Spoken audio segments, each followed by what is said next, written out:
What's this? Some kind of little bag. I'll take it with me. This must be garbage from the upper town. The tableware might not be the latest word in fashion, but it's perfectly fine, apart from the leftovers. No, I think I'll just leave it there. The plates are covered in greasy leftover sauce, and I'm not a fan of washing up. Especially when I didn't even dirty them myself. No, I think I'll just leave the plate.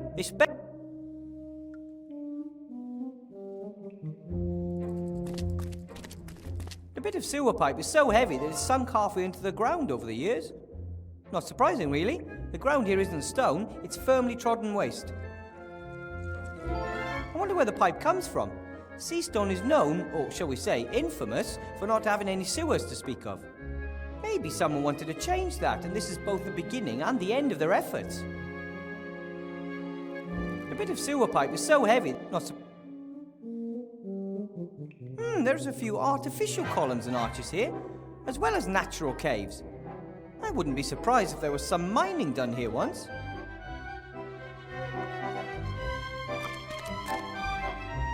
Maybe I can get a better view from up there. Yep, definitely better. Not decisively, though.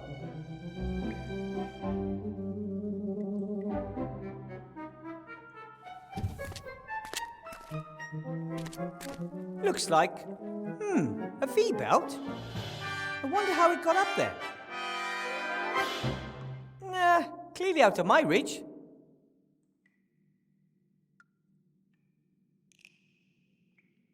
The moon is shining through the hole. That could be my way out of here.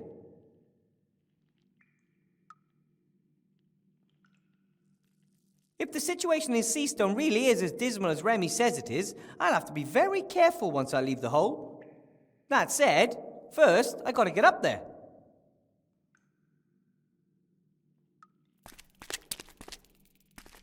Couple of power lines.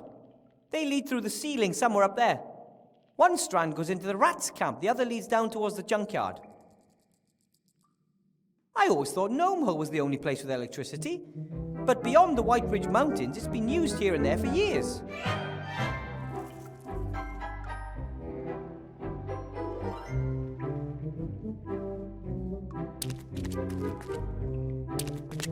A fur collar that looks almost new. Why would you throw something like that away? One could have given it to the poor, or even left it on the chinchillas.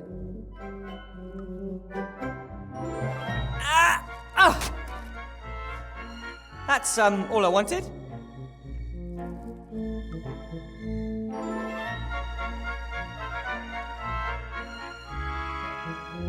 Strip of pretty long head fur. Bag with a drawstring. Empty.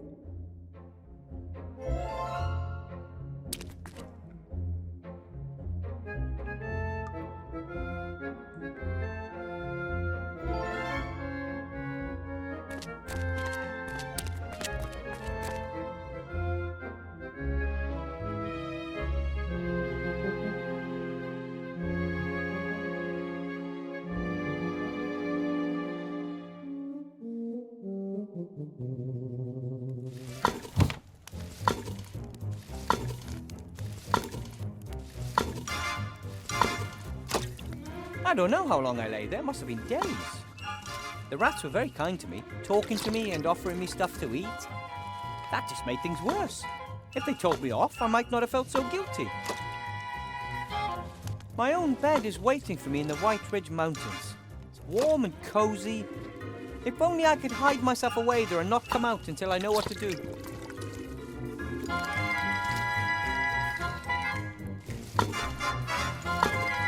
The cook brought me the water skin on the second day. It was high time too. I was dying of thirst.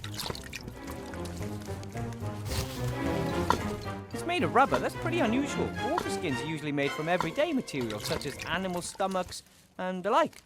Not something exotic like rubber. When the candle is lit, it doesn't just provide light, it also warms your feet when you're rat-sized and lying in Timmy's bed. I think the cook will be pretty upset if I just take the candle.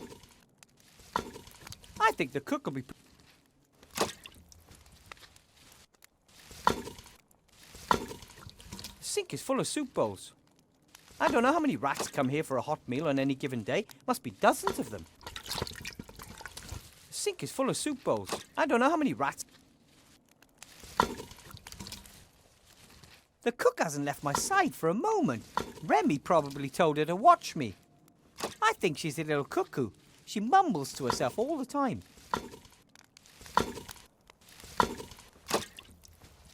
The little guy seems to be doing well. He gets fed regularly, has his own swing. Not a bad life. If I was still small as a rat, I could easily leave the caves. The rats have their secret entrances to the city everywhere. I don't get to say this often, but I'm too big for that.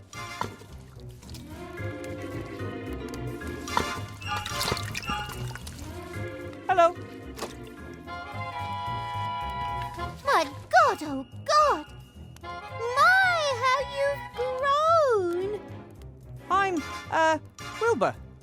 Stu, You're the cook, and your name is Stu. Isn't that kind of metaphysical? In a cosmos composed of names, billions upon billions of names, you, a cook, are named Stu. Destiny? Fate? Blind chance? Mere coincidence? A fine kettle of fish, indeed. no such thing as coincidence. Cause, effect, that's all. Ethel's my name. Want some stew? So you're the cook here in the rats' camp? Yes. I am good at fixing things. Was a lab rat for years. You worked in a lab? For a mad alchemist, until it got too dangerous. Wanted me to trial a face cream that would make you look 10 years younger. I was only 2 at the time. Oh, right. I get it. From then on, I tried to be really stupid, attempted to fail at every experiment. The question is, if one tries to fail and is successful doing that, has one really failed? Can I ask what happened to your leg? An alchemistical accident? No, I gnawed it off myself. What? Down there in the cave. You'd have done the same, ooh. Somehow I just really doubt that. There are monsters there, I'm telling you, and they've got it in for us. If you have to choose between your leg and your life, then you nibble. If you know a lot about alchemy, then you can brew potions, right? Like shrinking potions, for example. Oh, don't hold much store by magic potions. People start craving them. Start with weak potions from itsy-bitsy little vials, then at some point they aren't enough anymore. Suddenly it's got to be small potions, then medium, then large, then epic. A single vial that would shrink me back to the size of a rat would be enough for me. Oh, no, much too dangerous. What are you cooking? Stew, it's always stew. Tasty. What kind? It's always the same, has been for years, but new things are added every day, whatever happens to appear. If you want stew, come back later, it isn't ready yet. I couldn't help but notice that you, sometimes mumble to yourself. I'm thinking. Well, most people do that silently. Oh, because they aren't thinking properly. You aren't asking the pertinent questions. For example? If glue sticks to anything, then why doesn't it stick to the inside of the glue tube? Why do noses run, but feet smell? Why is abbreviation such a long word? I don't know. You see, you take these things for granted, but it's completely mad. Perhaps one can ask oneself too many questions. What do you reckon? If a theatre has been filled to the last seat, who has this last seat been reserved for? And how did the inventor of the clock know what time it is? How do you come up with these things? There are unanswered questions all around us, and no one is doing anything about it. If you eat pasta first, then antipasta, have you eaten anything at all? Maybe you shouldn't ask yourself all those questions. Or, at least, not all at once. Oh, it can do your head in. Was on the brink of creating a self-help group, but then I thought, self-help group? Isn't that a contradiction in itself? Yeah, maybe some questions don't need to be answered. But are we not here to answer questions? That's why I love alchemy. It gets to the bottom of life's deepest ones. It was nice to have met you, Ethel. Knew you already. You lay in Timmy's bed for days. Why, it wasn't your fault what happened to the Archmage. You think? Imagine if a few rats were to die because it turned out that, in reality, you couldn't cook. How would you feel? Not good. I'd blame myself. Would feel stupid.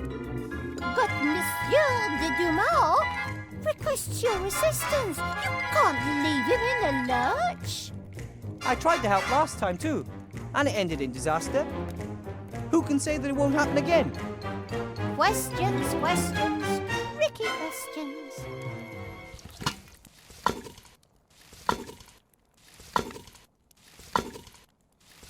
A more or less white tea towel.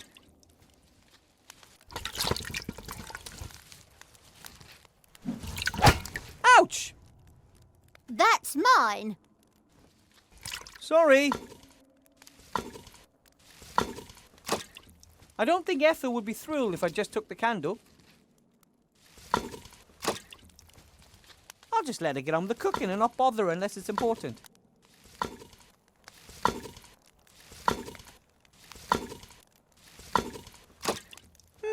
That might even work.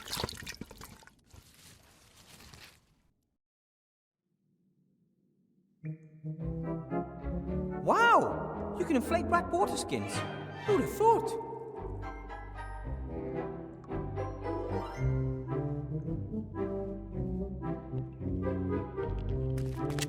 No, I think the plates are covered in greasy leftover sauce, and I'm not a fan of washing up. Especially...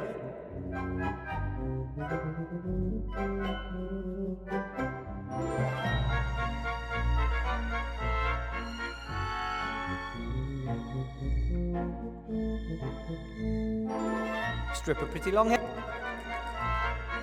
Bag with a drawstring. Empty.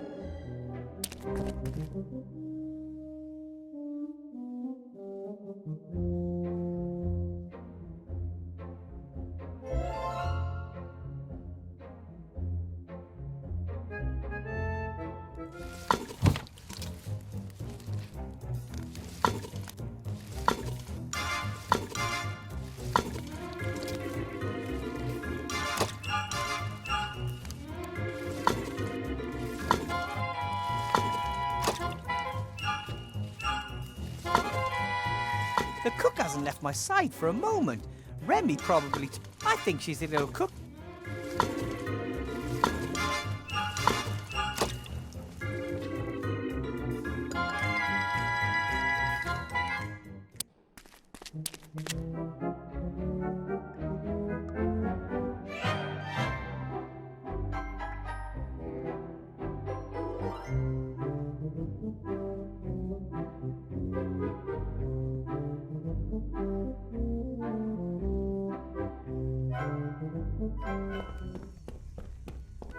Wow!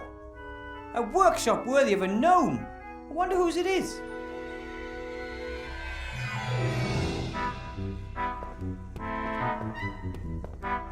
Everything down here is old and used. Some of it's pretty strange too. But every single thing now has a second life and a new task. Everything down here, As a gnome, I can recognize what that is immediately. A garbage sucker, which sucks garbage in the front and blows it out the back. Some might wonder why, but good inventors never ask such questions.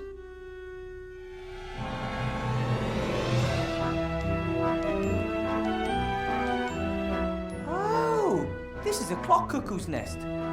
They are so rare. They build their nests in human houses and disguise them as clocks. When the homeowners aren't looking, they fly around and steal cookies and other treats. Although it looks more like a replica of a clock cuckoo's nest. There are people who actually hang these things in their living rooms. The clock isn't ticking. Presumably it can be wound through the little hexagonal hole in the dial if you have the right key. The clock isn't ticking. A small box with a switch on it. I will resist.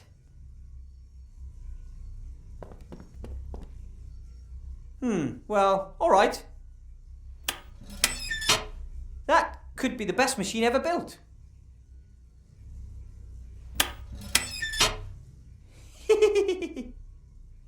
Just one more time.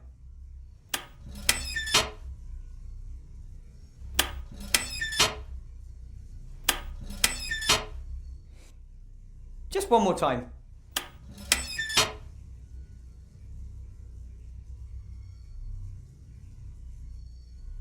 Oh, this thing has way too many cogwheels, levers and gauges for me.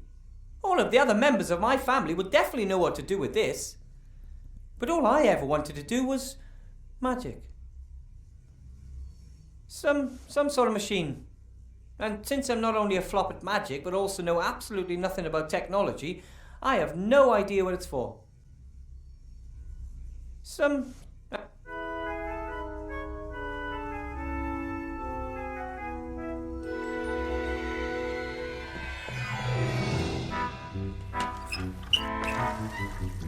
Works!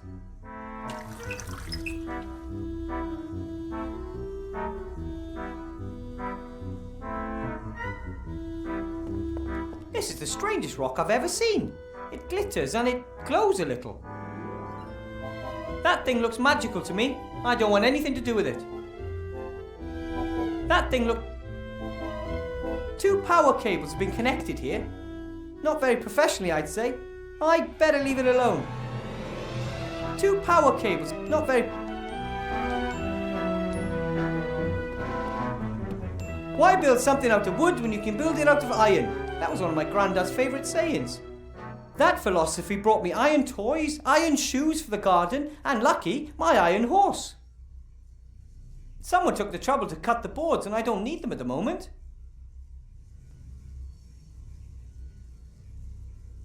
Electrical cable. This workshop is amazingly well equipped, considering it was built from scrap. No idea why they're there. Best leave them alone. I had a few shocking experiences with electricity back home.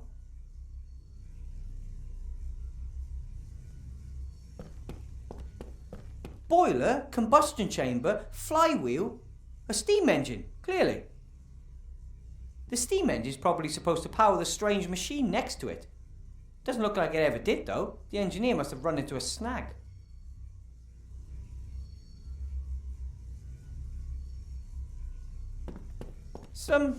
And...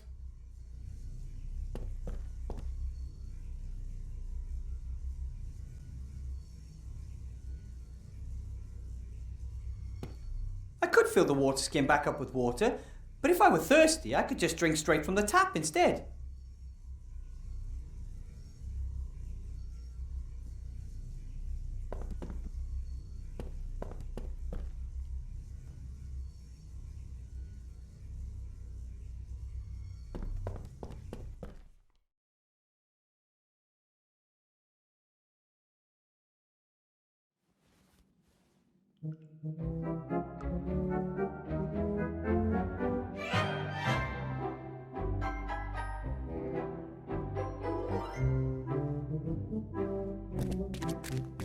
Ah, Wilbur, there you are. Have you changed your mind? No. I just want to get out of here. Highly regrettable. What do you want down there in that dark hole? I found your wand down there years ago. My grandfather, a true rat adventurer of lore, climbed into that hole just to find out what was down there. When he didn't return, everyone thought he was dead, apart from me. You followed him? Despite all the warnings, but I didn't find him. Instead, I found a wand. Just as I began examining it, a terrifying ghost set upon me and I fled. I don't know why I took the wand with me. Perhaps it wanted to be taken. When a little gnome came down to our town some years later with big ideas of becoming a mage, I was very proud of my wand and... Oh. How did the magic wand get there? And whose was it? I don't know. There are old ruins down there, and lots of terrible tales. If I can find out whose wand it is, then perhaps I can find a way to break its power. This ghost that followed you back then, do you think it's still down there? I haven't dared return to the darkness for years, because I'm convinced of it. Then maybe you shouldn't go back down there. Perhaps you're right, but someone's got to go and find out what's going on with that wand, right? Remy? Courage and conviction, Wilbur. Courage and conviction. Good luck.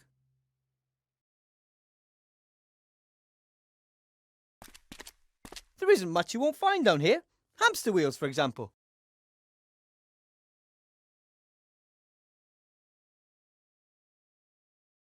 A massive pipe, perhaps iron or lead. Presumably it transports something from the town into one of the caves down here.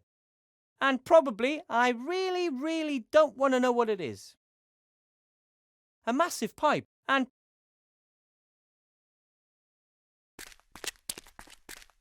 someone had to install the pipes down here. How did they get into the underground? And even more importantly, how did they get back out? The design doesn't look too stable. On the other hand, it doesn't look like it was built anytime recently either, which in turn speaks for its durability. The design...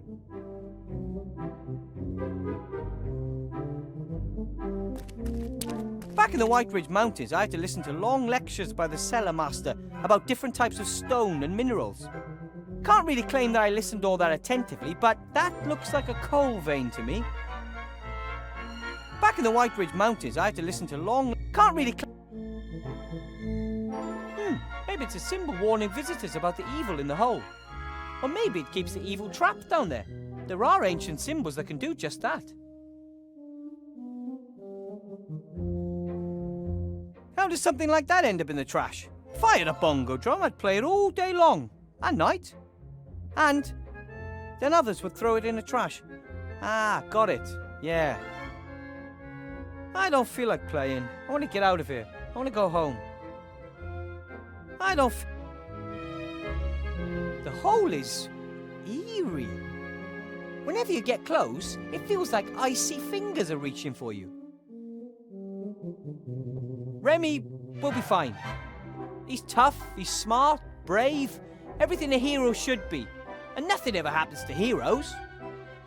Hopefully. The hole, whenever you...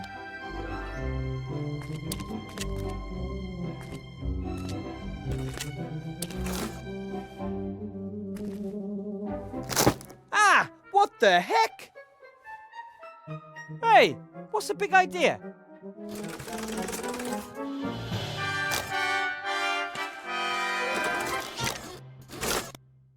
Did you build this trap? I'd love to, but I'm stuck. Hey! Stop that! Stop that! Are you nuts?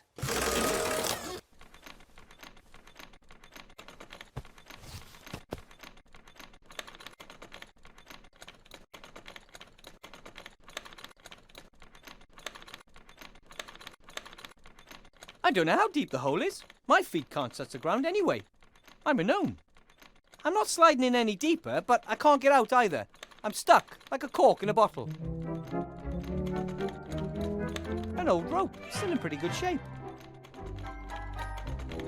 I can't quite reach.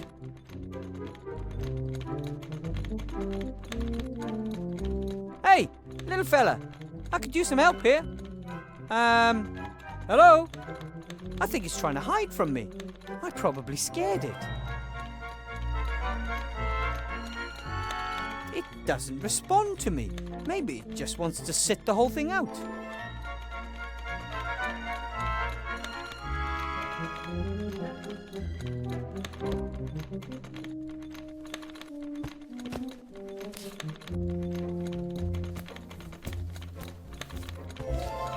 Got it!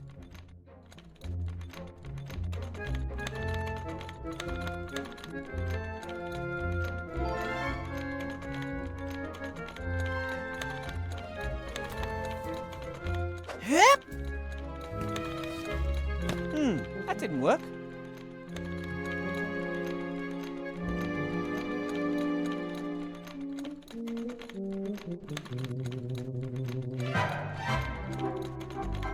The hamster wheel has the right weight, but it's too unwieldy to throw with the rope.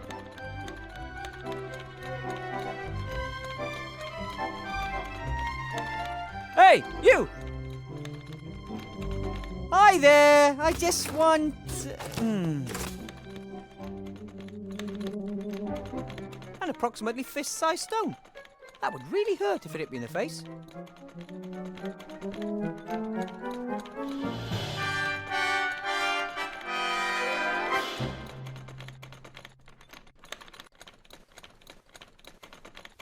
I hope it stays on.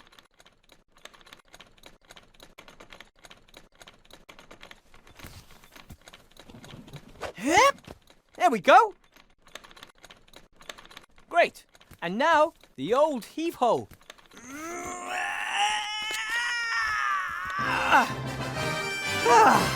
That got it. Hey, wait! I'm not going to hurt you. The rope held me once, maybe it can again.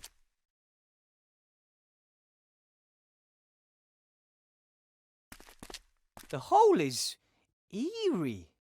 Whenever you get close, it feels like...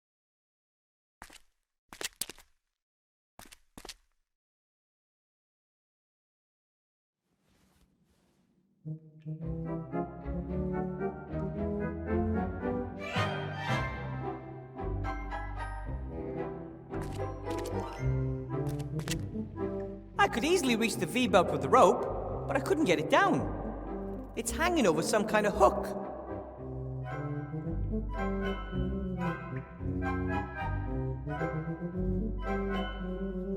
I could easily reach... It's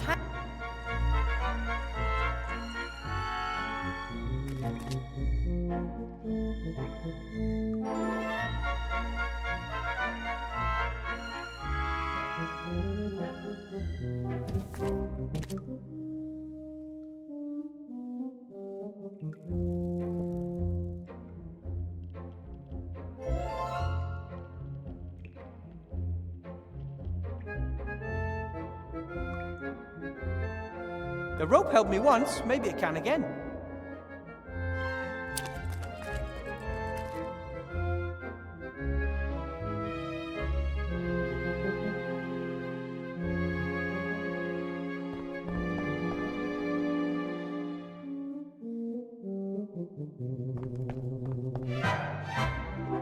Hey, that's a knight that says knee. A huge mountain of rubbish, tons of it. And I just happened to find a carved figurine of my very favourite hero. It's a sign. I've read all your stories. He was brave and proud, and he never gave up. Because of you, I wanted to experience adventure and left the White Ridge Mountains. And you were only a story.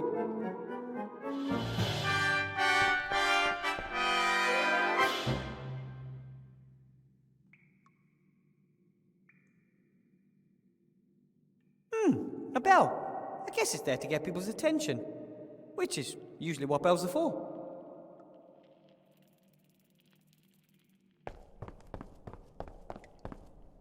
Should I ring it or not? Do I really want the attention of someone up there? But the hole seems to be the only way if I ever want to get out of here.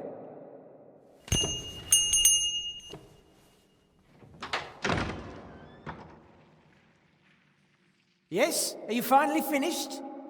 Bill? That you? With a vein, a black cat must have crossed my path. Yes, it's me. Could you maybe loan me a rope? No way, you're a wanted criminal. There are posters of you up all over. No matter what they say, I didn't kill the Archmage. Anyone with any brains knows that. You couldn't have harmed a hair on the Archmage's head even if you wanted to. But as long as that's the official version of the story, I'd rather not think about it out loud. How's it look up there? How are things in town? Dreadful. Not a customer in sight. It's almost as bad as during the war. I should have known. Politicians are bad for business. Every last one of them.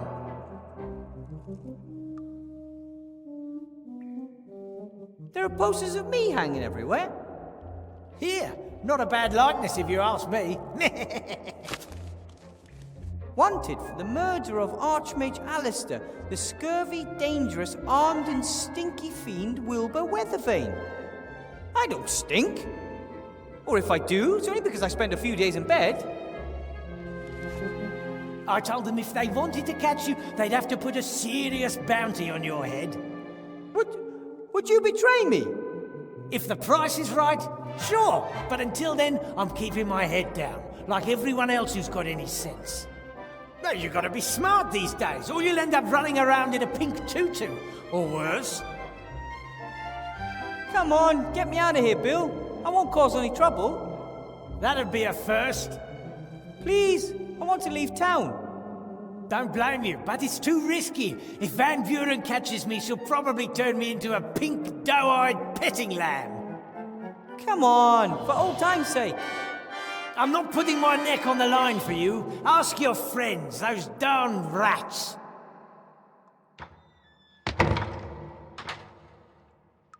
Bill? Bill, are you there?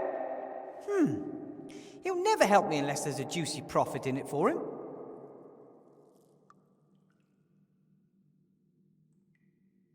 The hole up there is even higher than I thought. I'm going to need more than a folding ladder if I want to reach it.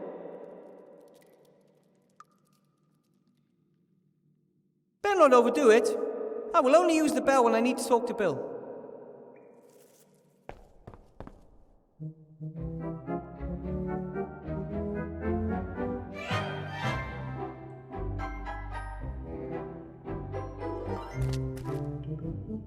I wonder where the pipe comes from. Seastone is known, or shall we say, infamous, for maybe someone wanted to change that.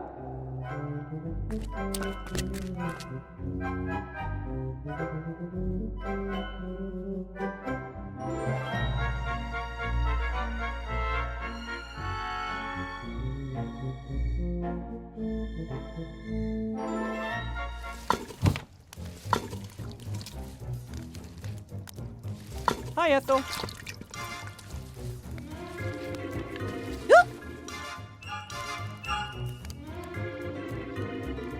The soupy stew smells surprisingly good. What do you mean, surprisingly?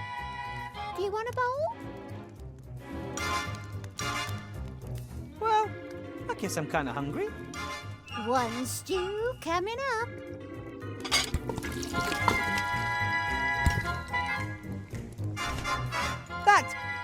This tastes fantastic.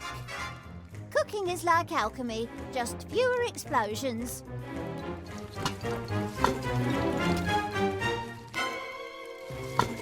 Maybe if I'm very careful. Ouch! If you want something to eat, ask. Hi, Ethel.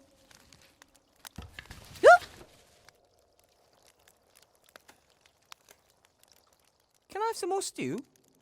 But of course, my big un.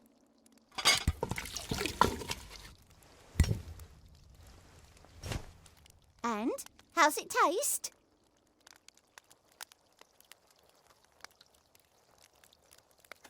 Delicious, but if it were thicker, it'd be even better. Understood.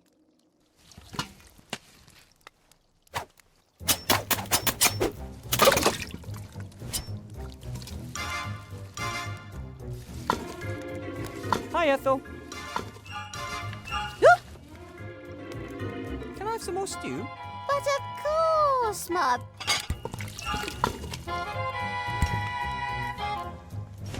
And how's it taste? Tastes great, but it could be a little hotter. Oh, understood.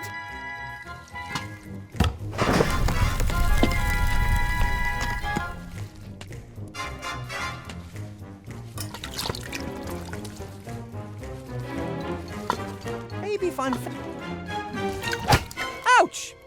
I've got eyes back. Not really, of course. But I would have if my experiments had been successful. Sorry. Hi, Ethel. Can I have some more stew? But of course, my...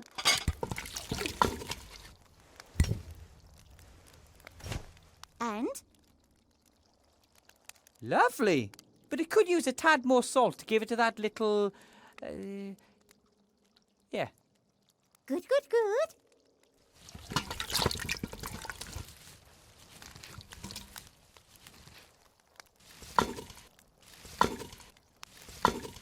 I don't think Ethel would...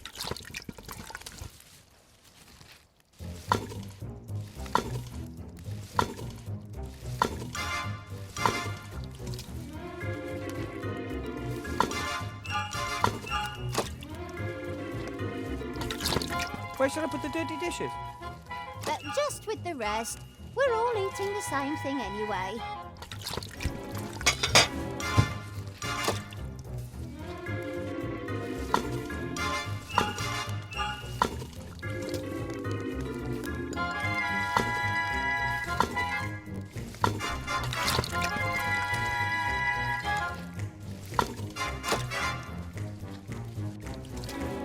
This person is considered like I even own a land shotgun. As if.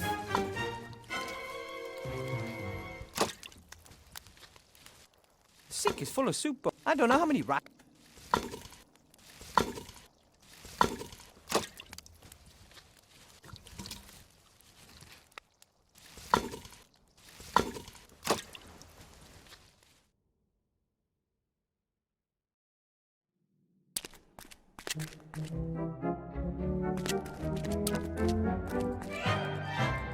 No, I think I'll just leave it there. Especially when I did...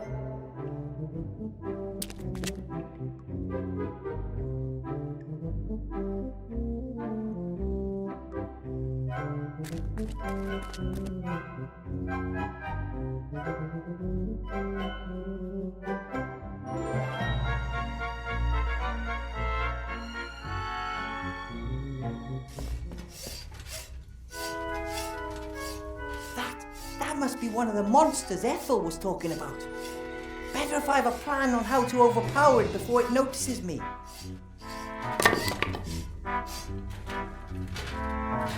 Oh, hello. You must be the terrible monster that was destroyed by my son's wonderful trap. Ah! Can't I, for once in my life, have a normal start to a conversation?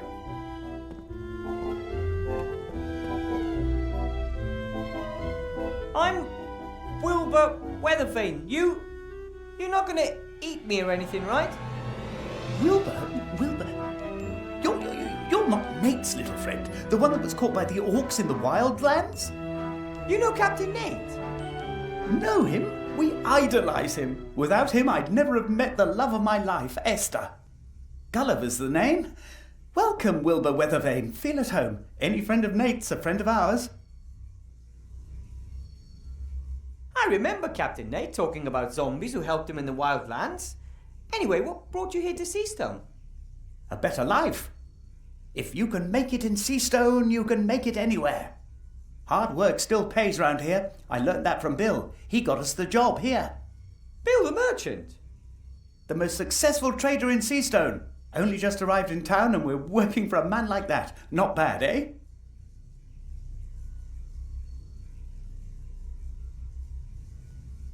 Yes, we promised an old friend we'd name our first child after him. And this little robot? Nate. Nate? We promised Nate we'd name our first child after him. We actually wanted to wait a bit, but my little cherry blossom started having problems with depression, said I worked too much and that she felt lonely. You know how women are. No. So then we built Nate.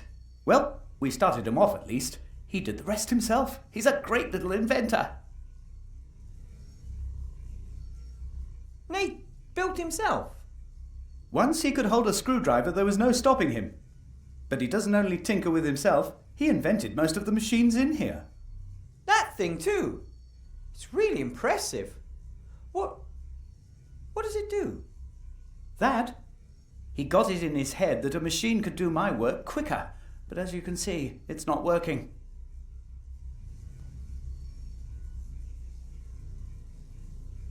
No one would ever expect a workshop like this under a junk heap. Thanks. Built it all myself. I worked on it day and night. Didn't want to disrupt slate production, of course. But it was worth it. My son's an inventor, just like his old man. Here he can learn everything he'll need for later in life. I think I scared Nate earlier. He's shy and has never seen anyone like you before. In fact, he only knows Esther and me. Where is Esther? Oh, at home, but it's not really presentable. Oh well, no hurry, maybe later. I'm not so sure if Bill is really such a great guy. How can you say a thing like that? It was him that smuggled us into town, even though zombies aren't exactly popular here. Sure, it wasn't cheap, but Bill has his costs, and he created a possibility for us to work off our debts.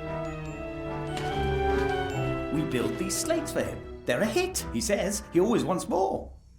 Hey, I had one just like that. You see? A hit. Bill has a nose for good business. I'll work hard and learn from him. Then I can finally offer my family what they deserve.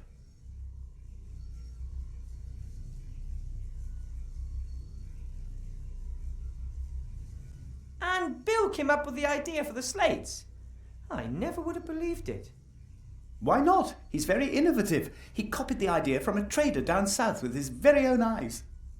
At first, he had a couple of carpenters from the lower town work on it, but they just kept wanting more and more gold. Didn't give Bill a chance. He had to let them go and shift production down here. We were lucky that we were standing at the gates at just the right moment and were looking for a job. And now we're just one batch away from earning our own gold.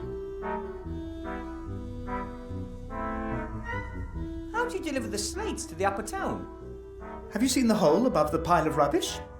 Bill lowered us down through it, and every time we finish a batch of slates, we ring the bell and he sends down a basket. So the hole in the ceiling's the only way out to the underworld? The only one I know about. And we don't need any more. The current batch is our last. Esther, Nate and I will be pulled out of this stinking place and can finally begin our undead lives in earnest up there.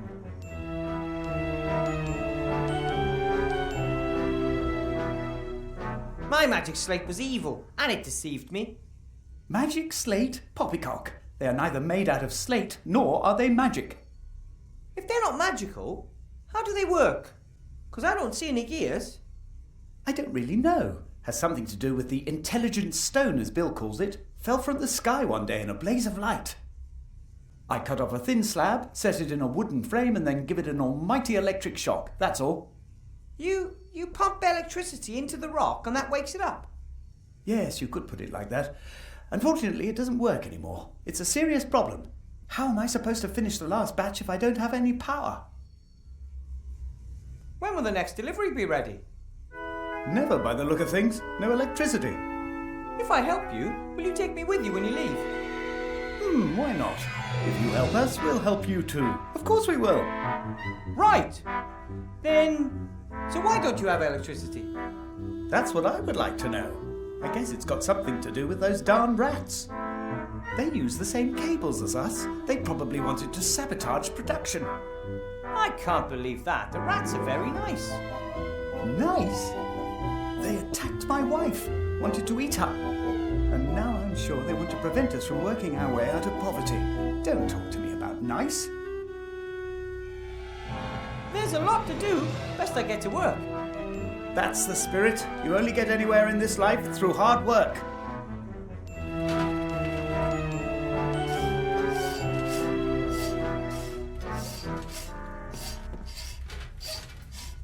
Gulliver, may I please borrow some boards? No problem. I've got more than enough wood to complete the order.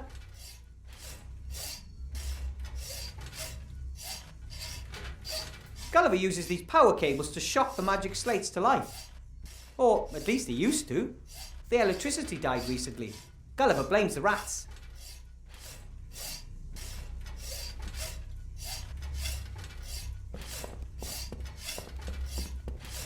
According According to Gulliver, the electricity failed a while back, but he needs it to wake up the slates.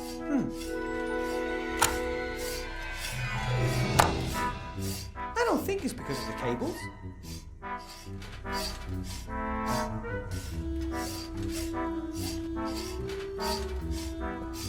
That thing looks magical to me. I don't want any...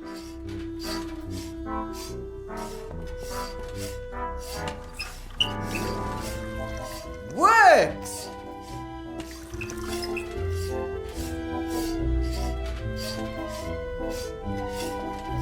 The steam engine is probably supposed to power the strange machine next to it. Doesn't look... That's one of the little robot's inventions. The machine is supposed to somehow help relieve his hard-working father. I don't know how.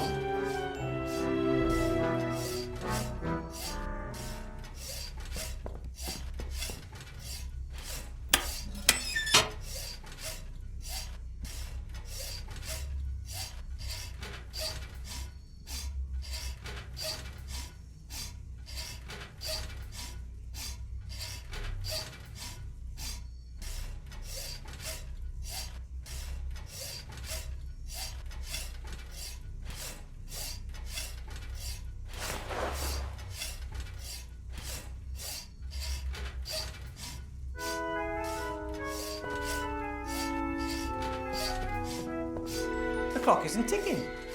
Presumably it can be wound through...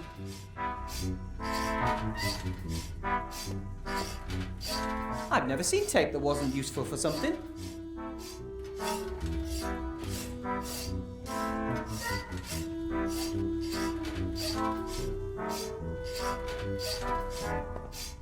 Everything down here is old and used. Some of it's pretty strange too. But every single thing now has a second life and a new task.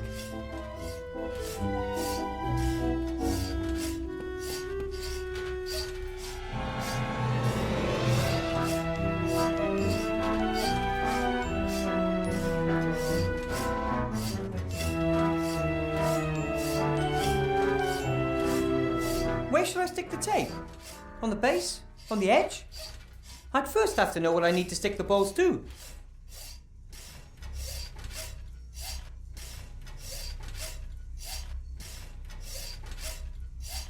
Bag with a drawstring. Empty.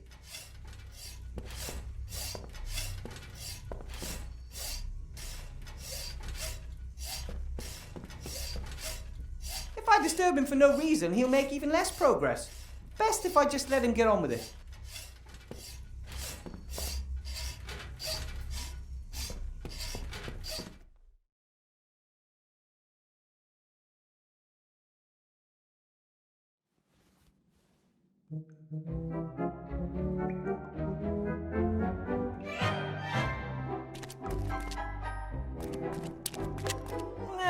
Clearly out of my reach.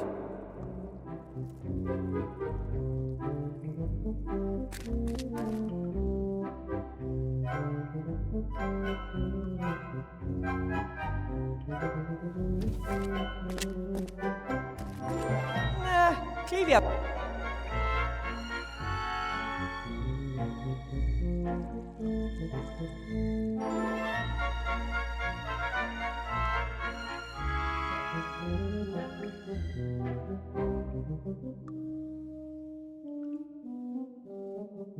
I could easily reach the V-belt with the rope, but I couldn't get it down. It's hanging over some kind of hook.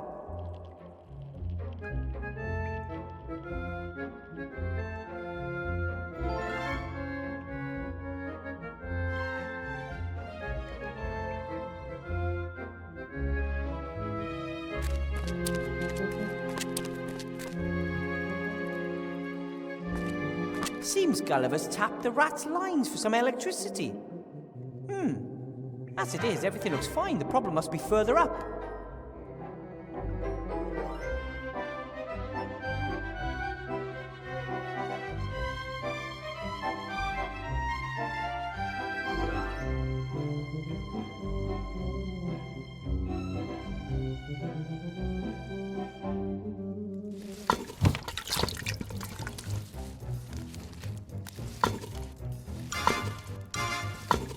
Hi, Timmy.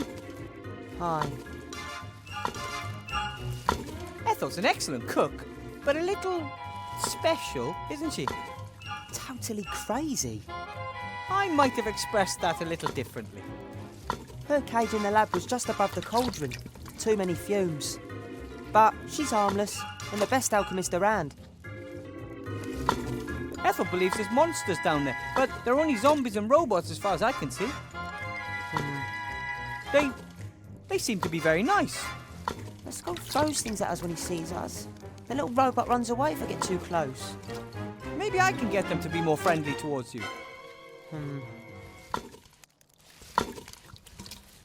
It looks like the power supply's broken. It's been down for 2 days.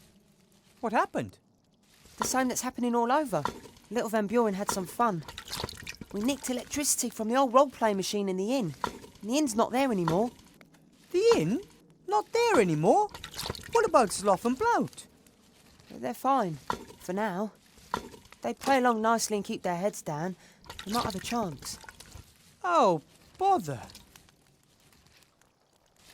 Nothing will happen to Remy. He's the toughest rat I know.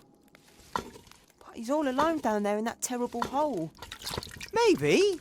It's not all that terrible. No one has ever dared to go down there, apart from Uncle Remy and his grandfather. That hole is evil. I wish I could have gone down there with him. Would it be inappropriate under current circumstances to ask you to go for a run in a hamster wheel? I'd say. That's why you'd never ask me, right? Of course not. And would it also be inappropriate to ask Ethel to do it? Yep, of course. I know this isn't what you want to hear, but you know any way out of these caves? Dozens. Even one in my size? No. Apart from the unreachable hole in the ceiling, of course. That's exactly what I was afraid of.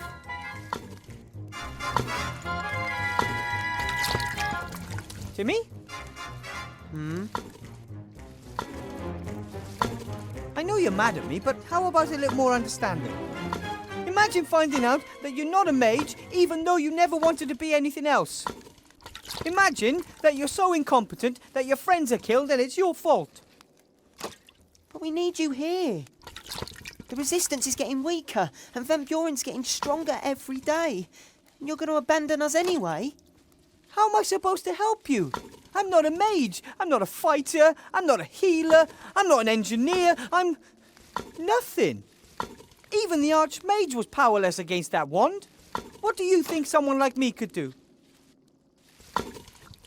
Could at least try. I have to go.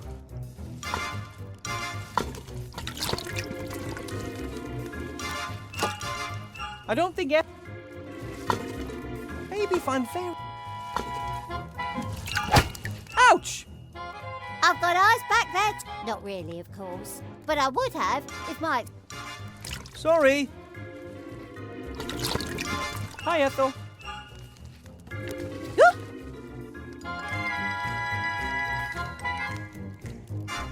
Do you have any idea why there's no electricity? Nope, not a clue. Don't like electricity. Like fire. It's warm and gives light. Can be explained in terms of alchemy. Electricity is like... magic. Remy's gone. He's descended into the dark hole. Oh, he is so brave, all alone in the dark. He's taking another big risk. I wonder if that's such a smart idea. Oh, one of the downsides of risk is that it's risky. Do you know if there's a way out of here? A gnome-sized one, I mean. That big? No. However, Monsieur de Dumas has a shrinking ring. He took it with him. Then he probably wanted you to stay here. He can't understand that Maybe I'll feel better after a few weeks at home. Maybe yes, maybe no. He needs a friend by his side. Not maybe, not in a few weeks. Now. Thinks the world of you. All rats do. Then I'm afraid you've picked the wrong guy.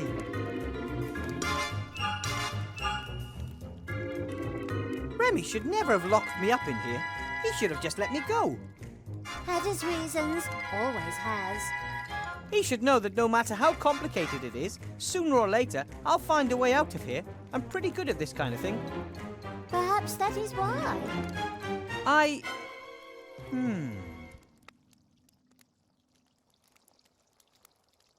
Can I have some more stew? But of course. And? How's it taste? Tastes great, but it could be a little hotter. Ah, understood.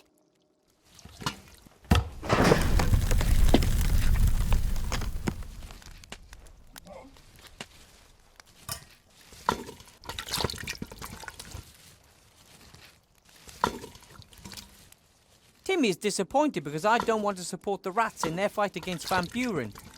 But better a disappointed friend than another corpse.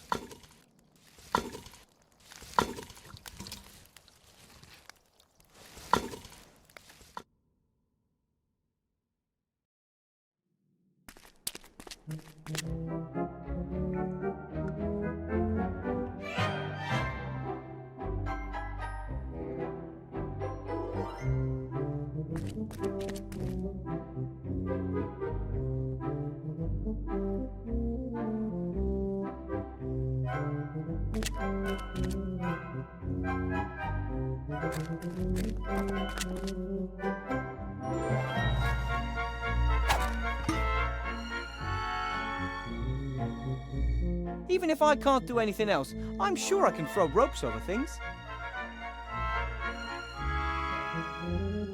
Coal vein in the rock. Not very productive, but it should be enough for a decent fire. How does something like that end up in the trash? And I don't feel like playing.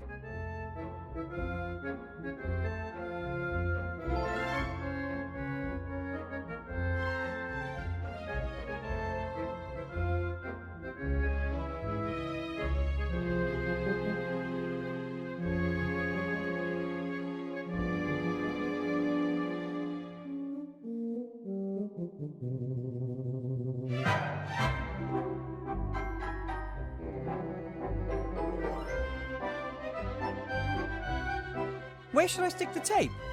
On the base? On the edge? I'd first have to know what I need to stick the balls to. I attached some double-sided tape to both the outside and the inside. Two are better than one.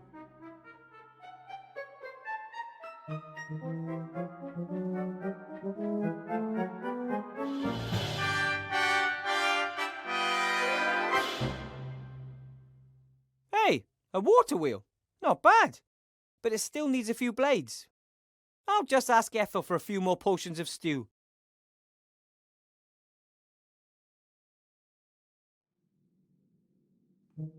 Thanks. If I eat another thing, I'll explode. 8 bowls on the hamster wheel. That should do. No, I think I'll just leave it there. The plates are covered in greasy leftover sauce.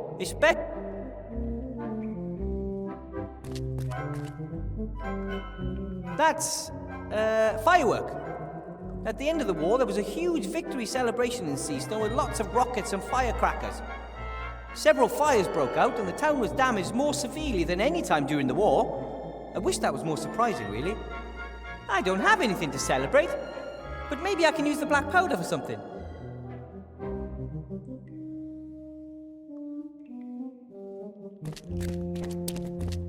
Ooh, another firework.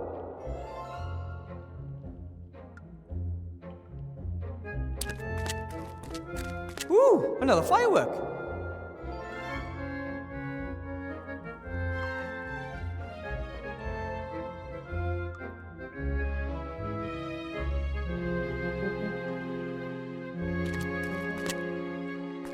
Nah, clearly out of my reach.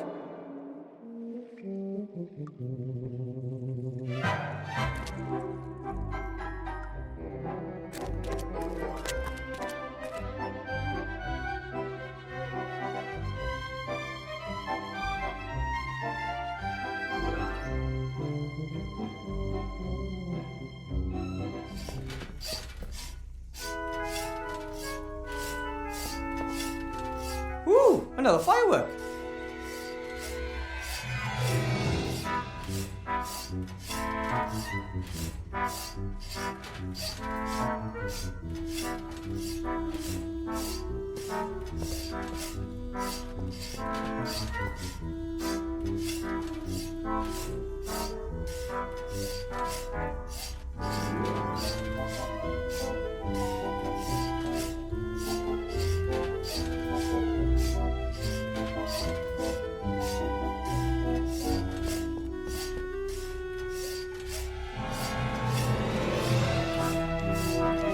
That's a good start on producing electricity. Only... what next?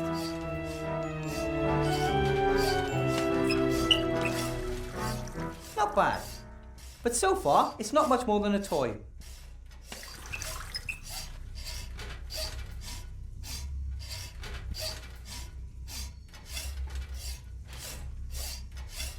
No idea what that's supposed to be good for.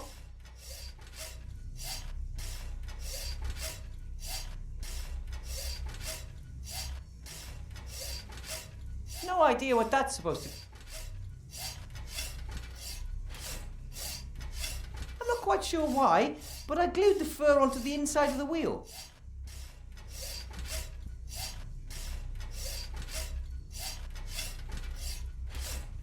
Okay, I'll put the balloon in the middle. And this is the moment of truth. No problem, if you know your way around known physics.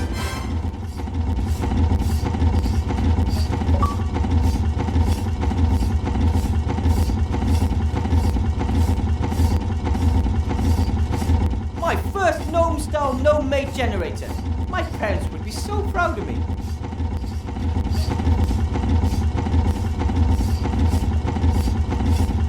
The clock isn't ticking.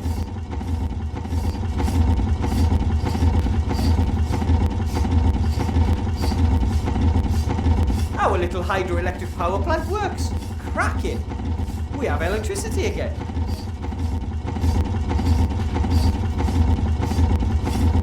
Hi, Gulliver.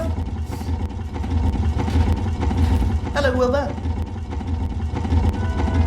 I am the master of electricity. Excuse me? We've got electricity again. Really?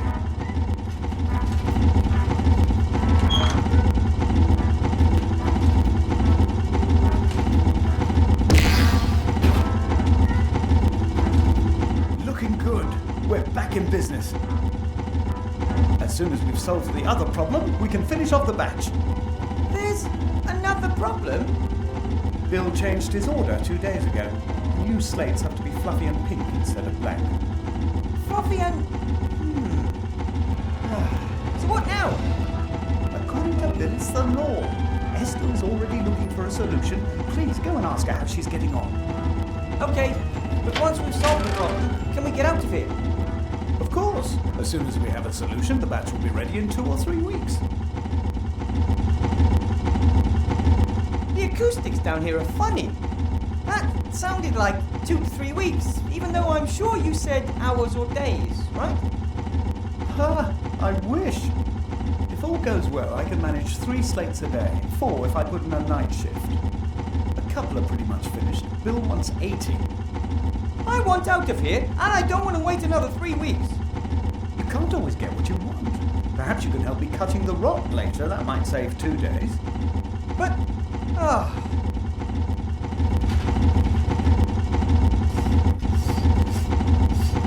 that thing looks magical to me. That's one of the little robots, in fact. The machine is supposed to somehow help relieve his hard-working father. I don't... The steam engine's probably supposed to power the strange machine next to it. Doesn't look like it ever did, though. The engineer must have run into a snag.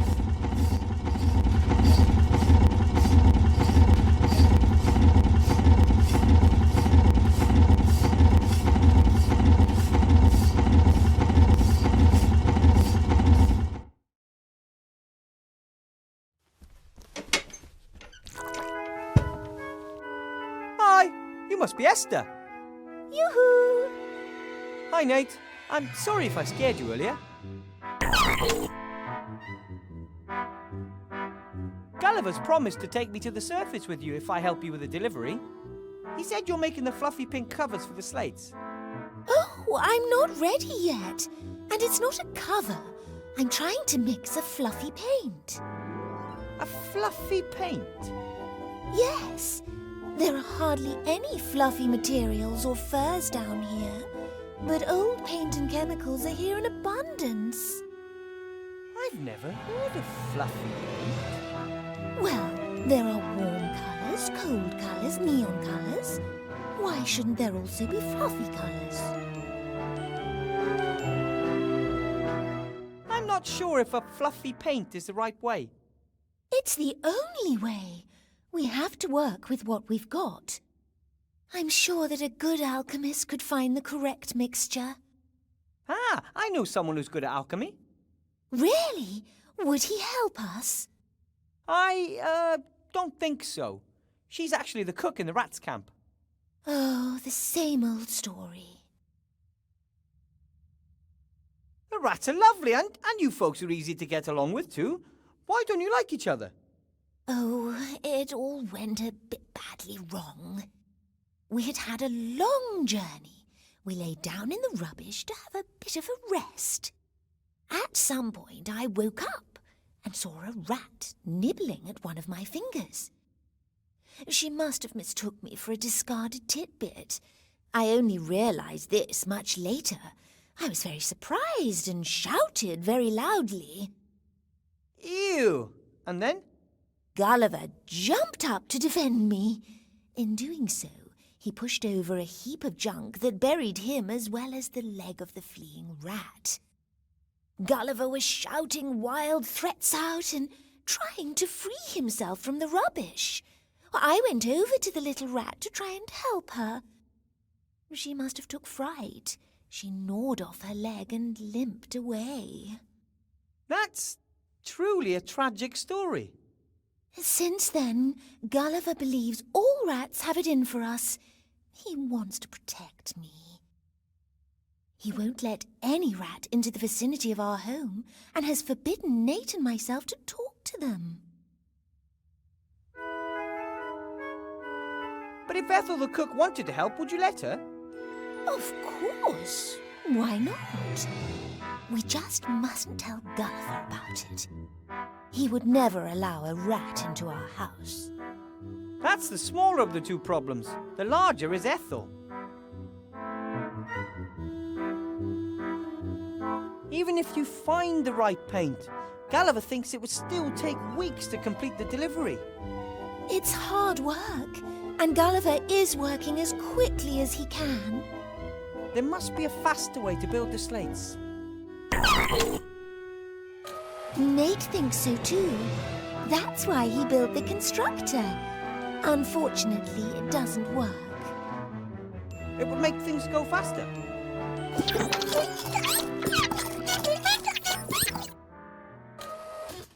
Well, not much faster. It would still take a few hours. Nate and Gulliver seem to have gnome blood in their veins. No, Nate has no blood. Gulliver might have something sticky in him. That's, not what I meant. I meant they both like to invent things. That's right.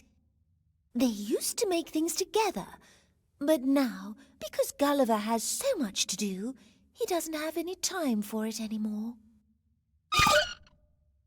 I know, but Papa is only working hard so he'll have more time for you later.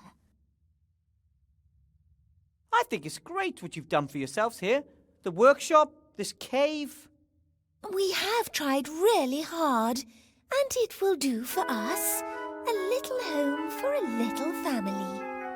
I think Gulliver sees that differently. Seems to me he's already planning for life in a palace.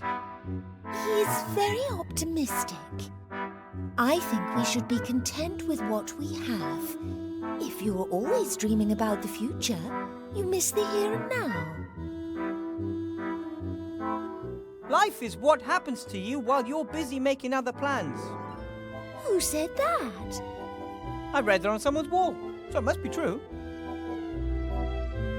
Gulliver's very enthusiastic about Bill, Yes, he thinks he will help us. but you don't think so? Oh, what do I know?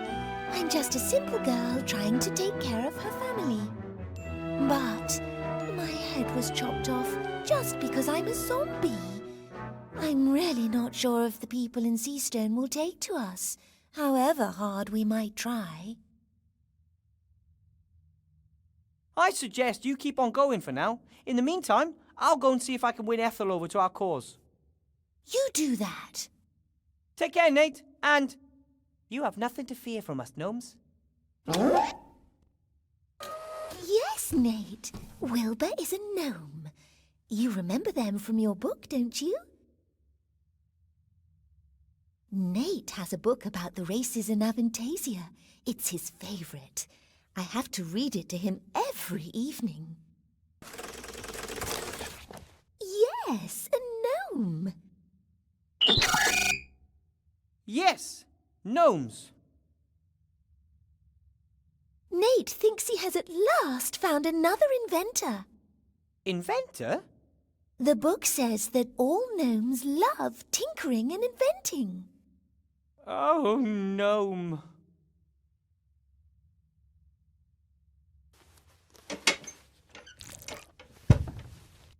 Esther has a collection of different paints and lacquers, but whether or not they can be used to produce the desired paint, I have absolutely no idea. An empty bottle of cognac with a little musketeer hat for a cap. It says, another one for all on the bottle. I don't like alcohol, but the cap's funny.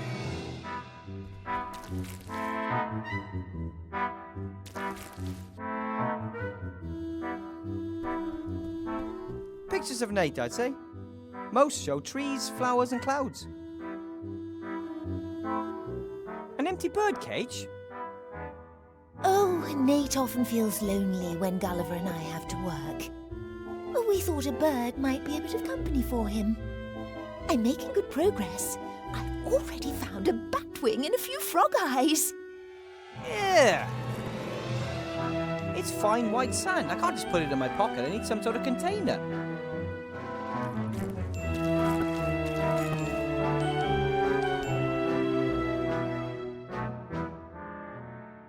A few handfuls of sand should be enough. I bet it's not easy for Nate. He has the best playground anyone could ever imagine, but no playmates. I bet it's not... Let me guess. This is one of Nate's inventions. Of course. It makes us breakfast every morning. It works? Let's just say the next thing on my wish list is a machine that will clean the kitchen up after breakfast.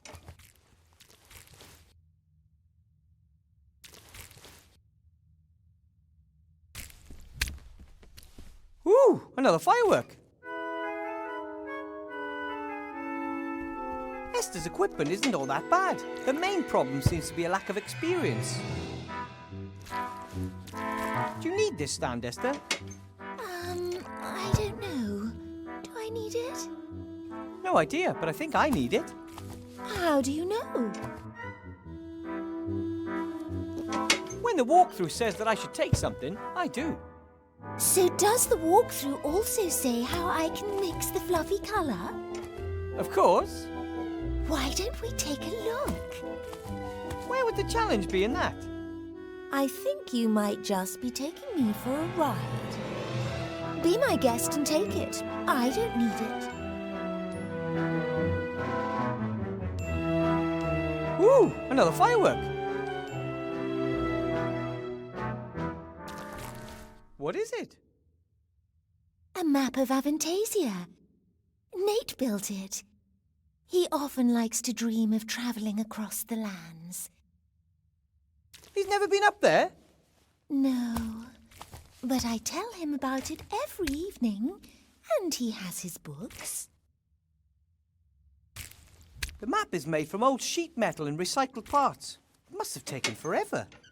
I really hope one day Nate gets a chance to visit some of these places.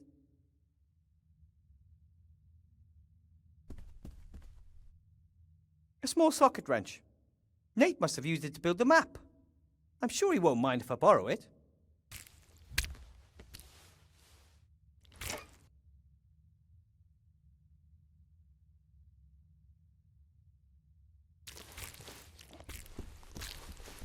This looks like scales used by some of the merchants in the market. But this one's broken. One of the pans is missing. Do you want me to see if I can find a second pan for the scales, Esther? Oh, don't. Just leave it. I'll mix the colour by eye.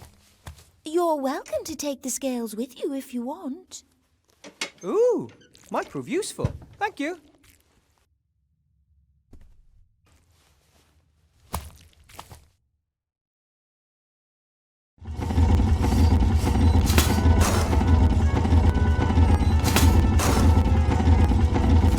My son says you could help him with his constructor.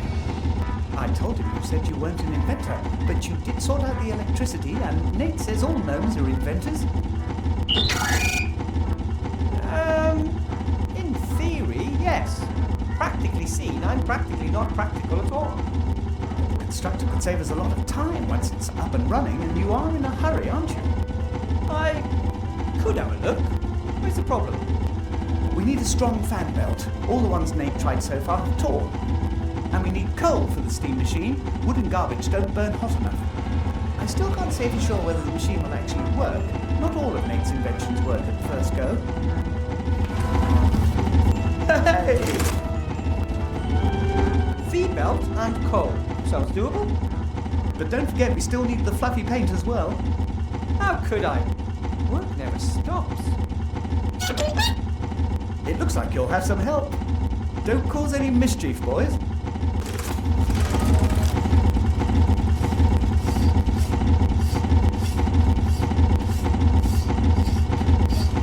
I need some of the intelligent rock. For the constructor? Of course. Help yourself.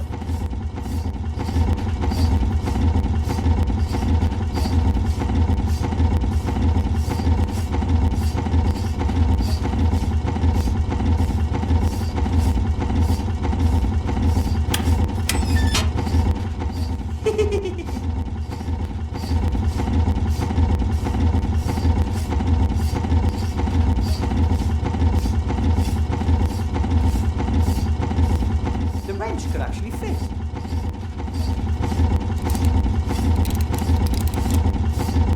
It's worked! It's ticking! I'll set the hands to 12 o'clock.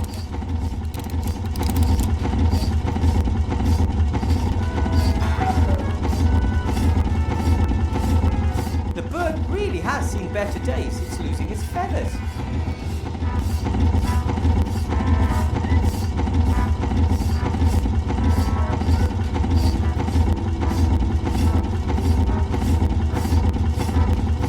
Hey, Nate! I've seen the map you made. Although, you can hardly call it a map, it's almost a miniature world. Yes, all the mountains and forests and cities. And you learned all that from only books and your parents' stories. I can't even imagine what it must be like to never have left this place. Blue sky, green trees, fresh air. You've got so much to see. I'll get you out of here, Nate. I promise. I know what a little ingenuity and ambition can accomplish. I come from a gnome family. But the constructor, this is a truly impressive piece of technology. Yes, if we can get it working, the delivery should be ready in a jiffy.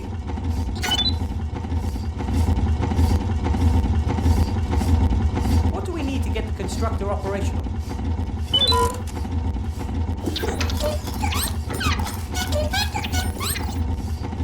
Right! Coal from the steam engine and a strong V-belt. That's what Gulliver said too. Time for work.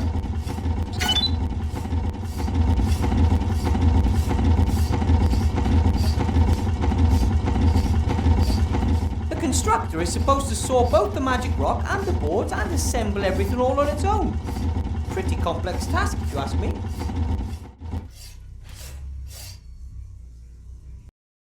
This monster could speed slate delivery production up so much that we could even finish that last delivery for Bill today. All we have to do is get this machine wound up and rolling.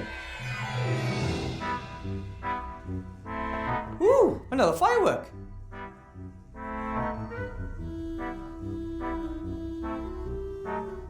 We might have to oil it once the machine is up and running. It's not necessary at the moment because the machine is well oiled. Good job, Nate.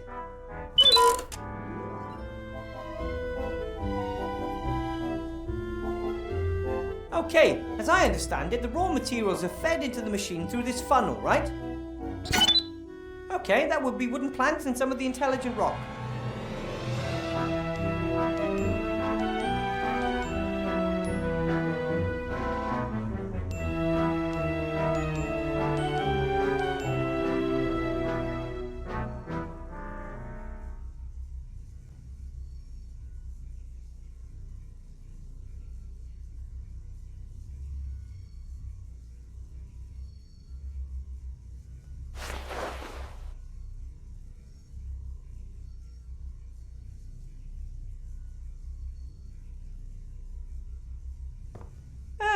Does this indicator show how effectively the machine's running?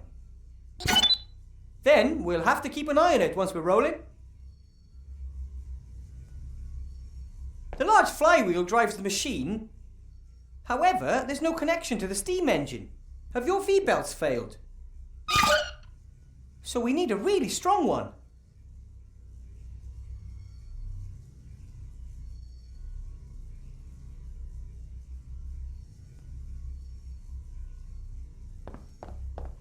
The fire in the furnace heats the kettle above it, turning the water to steam, making the pressure rise. The hotter the fire, the better. We need coal.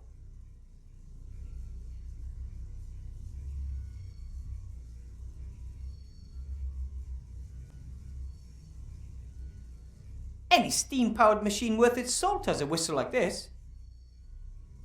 Without the engine running, not much is going to happen. But once it is running, I'll be the first to pull it. Okay, the second.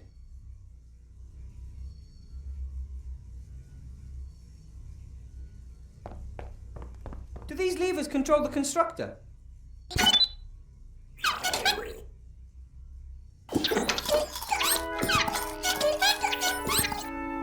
You don't need to explain everything to me now. We need to get this baby working first.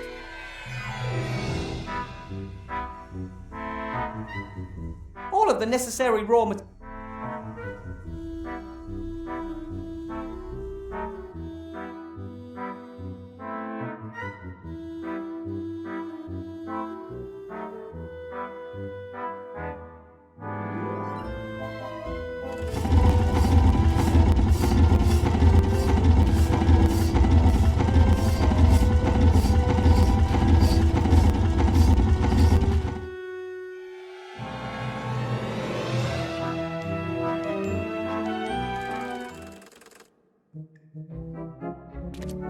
No, I think I'll just leave. The plates are covered in greasy leftover, especially.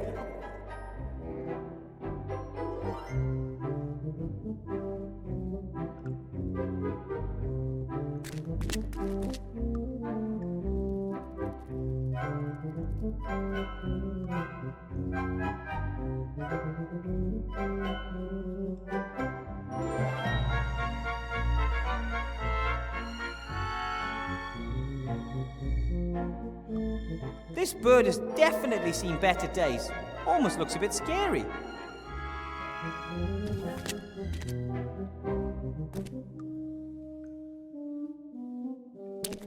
Hey, Nate, I have something for you. For you. For the empty birdcage. My pleasure.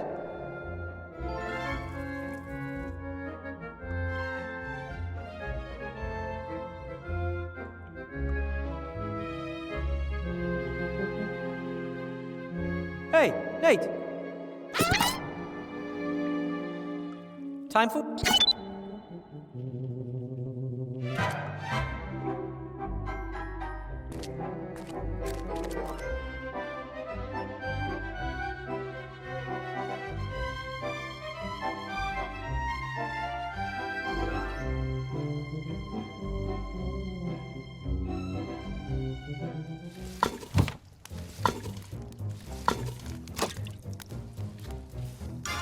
Hi, Ethel.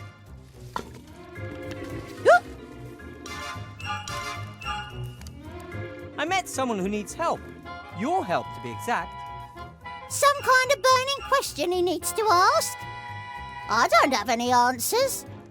Only more questions. He is a she, and it's about an alchemy problem. She wants to mix up a, fluffy pink paint. Understood. That's doable. Doable? Then can you show her how to do it? Yes.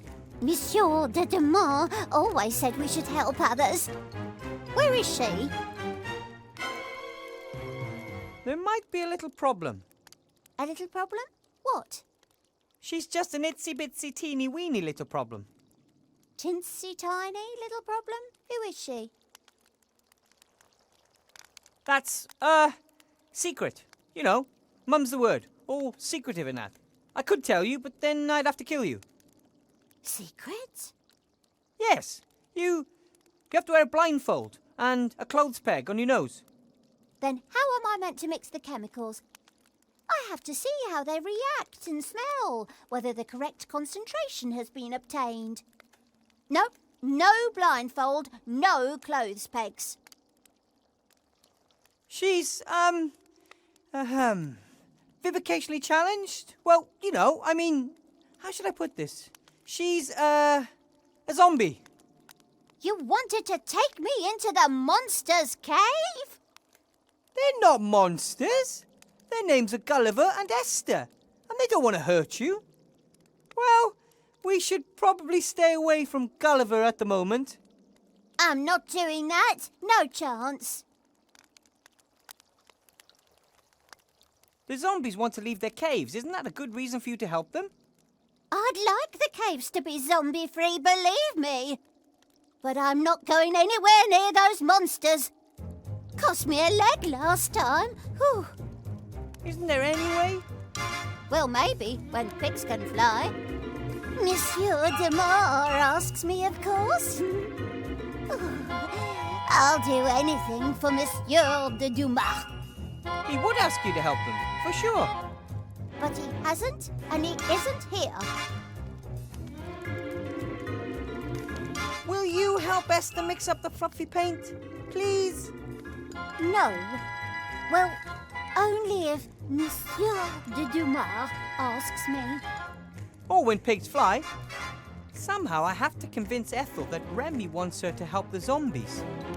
Either that, or I need a pig and a pair of really big wings. I have to be going, Ethel. Don't let them get you, my biggin. Timmy? I could use your help, Timmy. And? It's about the zombies. I can't manage it alone. I'm supposed to help people who throw things at me. What do you get out of it? Are they going to help you out of here so you can just run off?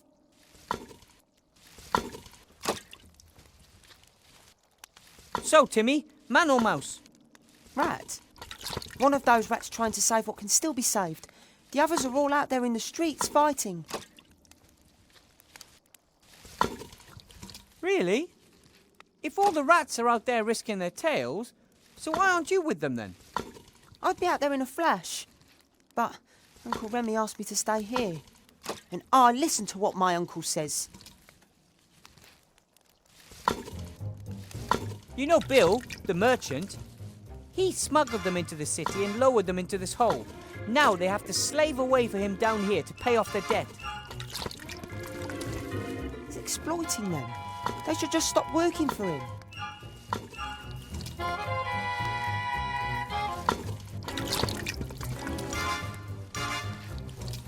Doesn't that make you angry? I think if we play our cards right, we can make Bill pay for the way he treats the zombies. Resentment leads to anger, anger leads to hate, and hate is the quickest path to ruin. The Archmage said that too. As does Uncle Remy. You should never do something just to harm someone, even if it is Bill.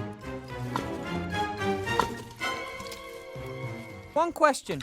What would your Uncle Remy do? Right now, He would climb down that black hole to find a way to destroy the one that's transforming the world.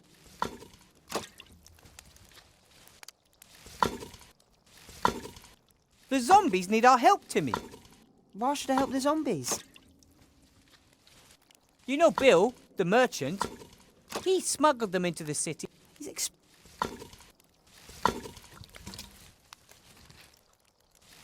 The zombies haven't done anything to anyone. All they want is a better life for themselves. And their son. I'm not saying that I think it's right what Bill is doing to them. But you won't do anything about it. Aren't you the one who said you should help others whenever you can? Here's your chance. Right here. Right now. And coincidentally, we create a way for you to get out of here, right? But at least you want to help the zombies. That's a step in the right direction. Don't count on me taking any more steps in any direction. That remains to be seen. Friends? Friends. OK, I'll help you in the zombies. And then we'll see.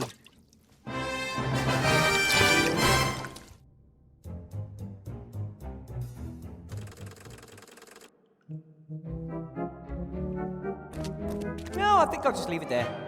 The plates are cut, especially...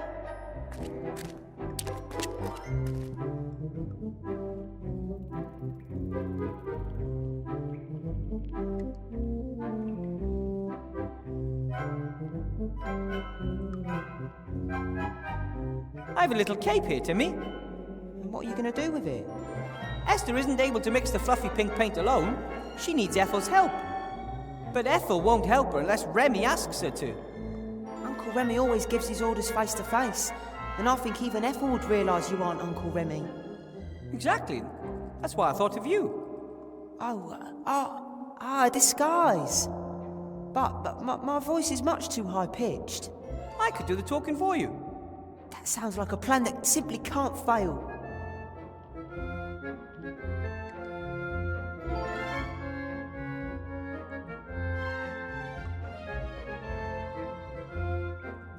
It could pass for Remy's hat, don't you think?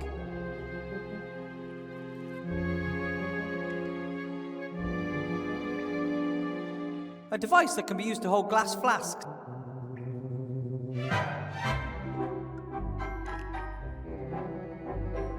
I'm sure Timmy could get that thing off the hook.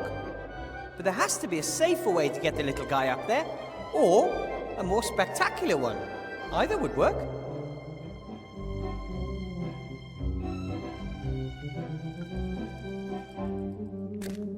The wooden board is about 4 gnome steps long. I'm 1 gnome step, 2 small feet, and a big thumb in height. I'm not enough.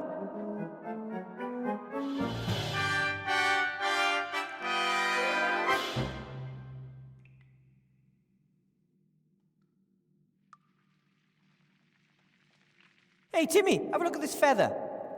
What about it? Doesn't it remind you of Remy's hat? True. It'll add the finishing touch to the disguise.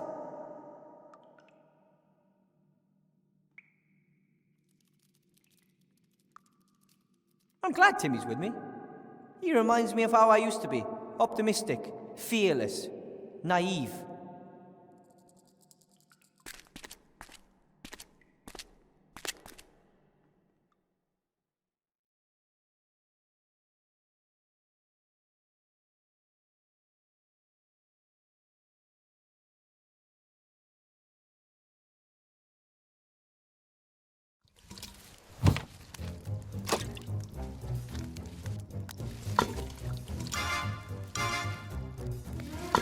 Let's see how good the disguise is. Yeah, sure. Try your luck. Look who's back, Ethel. It's me, Remy. Monsieur de Damas. So where is Monsieur de Dumas? You trying to pull my leg? There's nothing wrong with my eyes. You boys.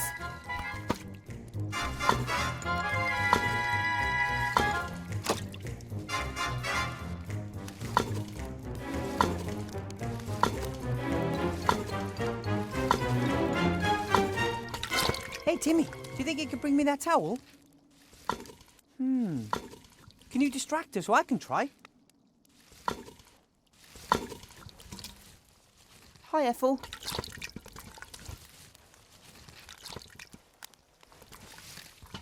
Stu? Good grief, what do you look like? Oh,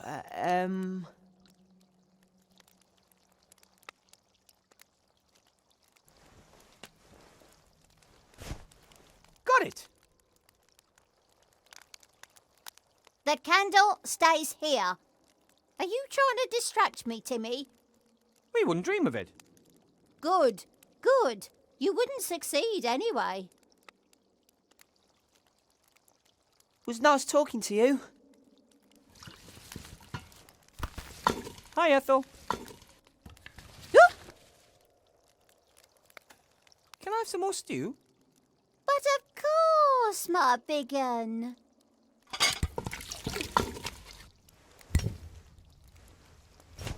And how's it taste?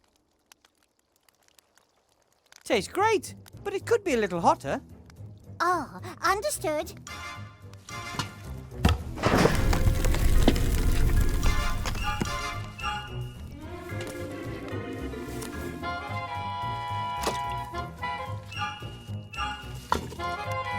Ethel hasn't noticed that the tea towel's gone missing. I don't think Ethel would be...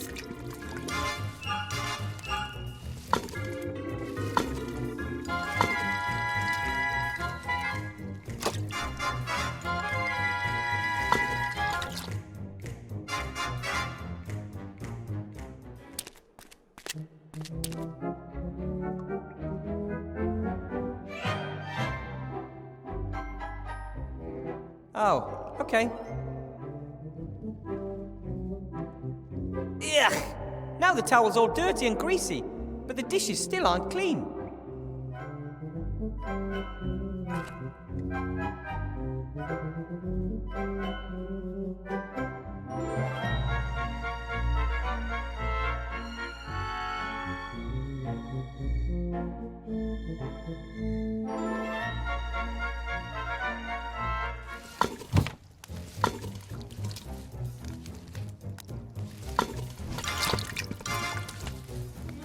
Seems Ethel only has eyes in the back of her head when things go missing, not when they're brought back.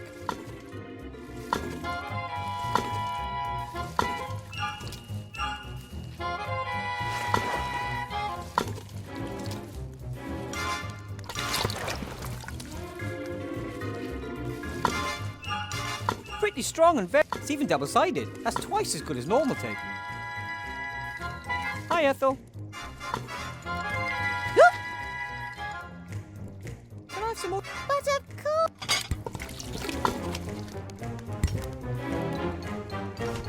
And how's it?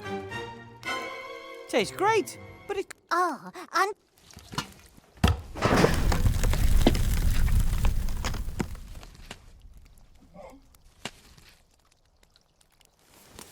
Is something wrong? sight is getting weaker and weaker. Everything is blurry and unfocused. Oh, we'll have to have a go at some youth potions again.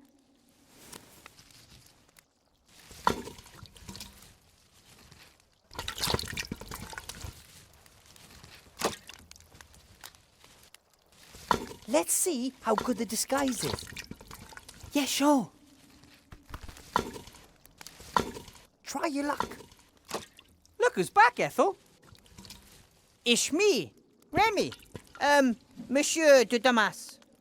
Monsieur de Dumas, you're back! Yes. But only very briefly, because I have to go back. What is lurking down there at the bottom of that frightful hole?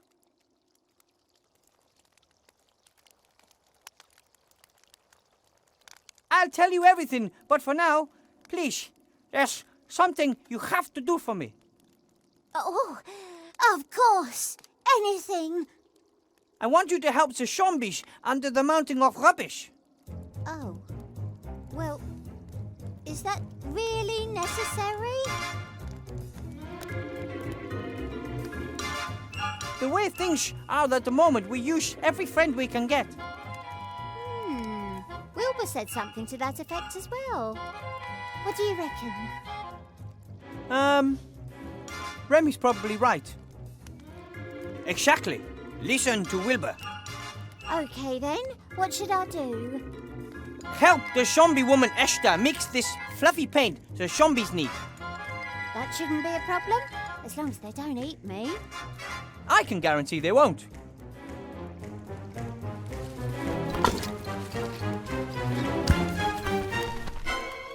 Oh, Timmy, you're here too. Where is Monsieur de Dumas? He's gone back down the shaft again. Shame.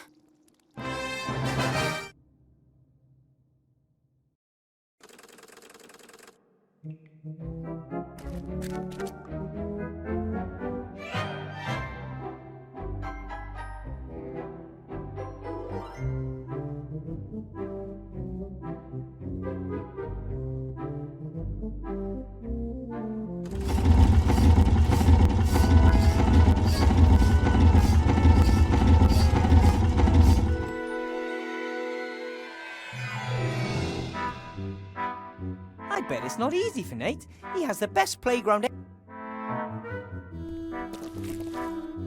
Hi, Esther. Yoo-hoo!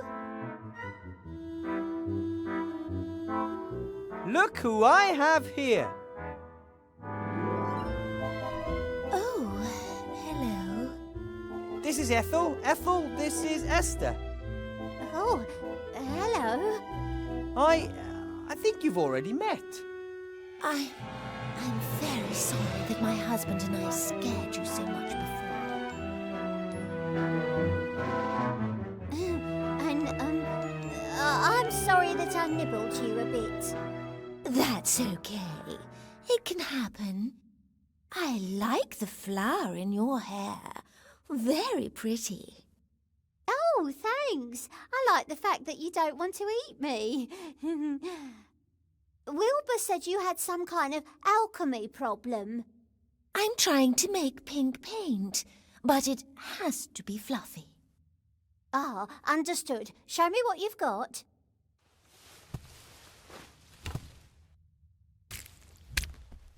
Peace between rats and zombies. That feels pretty good. There's still much to be done. Don't let me keep you.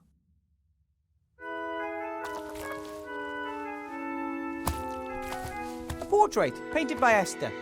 Could be a relation of Gulliver.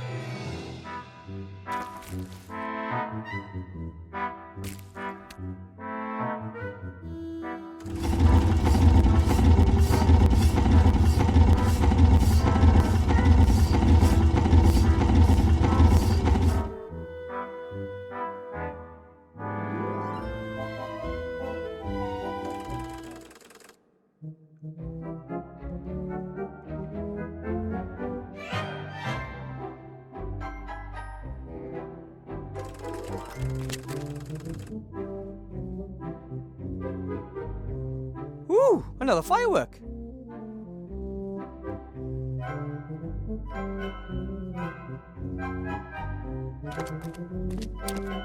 That's more than enough coal to get the steam engine up and running. I just need to get it out of the rock somehow.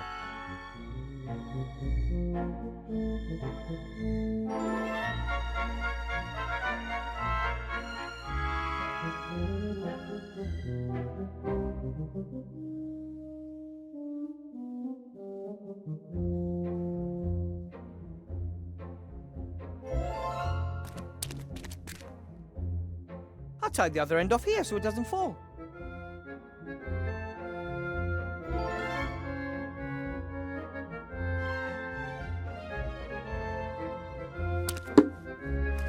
Not bad for a beginner, eh? Practice makes perfect. I'm getting really good at this. Yeah! Yeah! Yeah! Yeah! Yeah!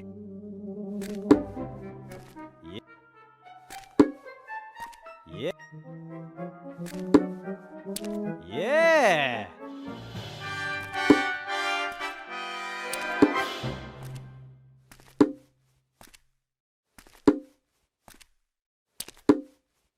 Yeah.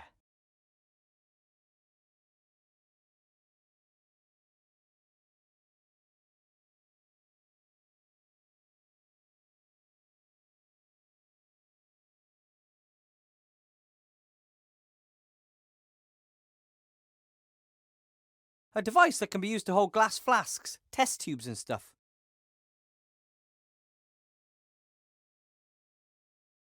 Why not? The scales are suspended from the stand. If I had a second pan, I could weigh something.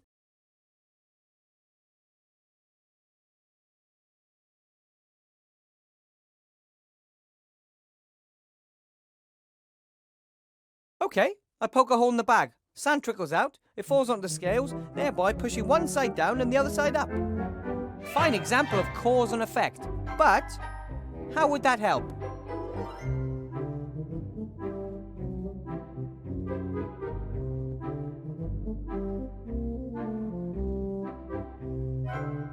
I can't just sprinkle the black powder into the fissure. It would just spread out, it wouldn't work. It'd weaken its effect.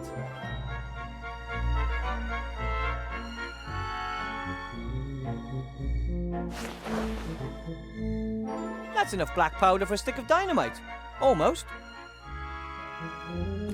Remy will be fine. He's tough, he's smart, brave, everything a hero should be. And nothing ever happens to heroes. Hopefully. Hey, Nate!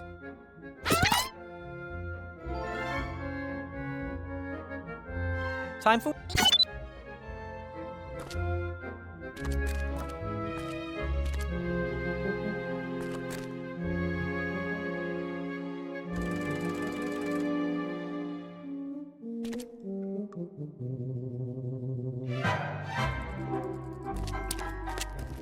The bit of sewer pipe is so heavy that, not surprising really, the ground here isn't stone, it's firmly trodden.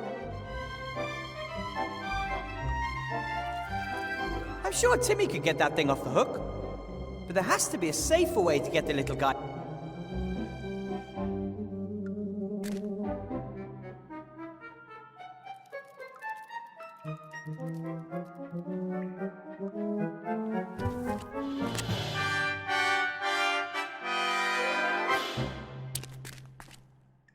Nate, this is Timmy. Hello. Together, we'll make sure that you can get the final delivery ready for Bill, okay? Nice to meet you, Nate. He said, I'm honoured. At least, I think that's what he said.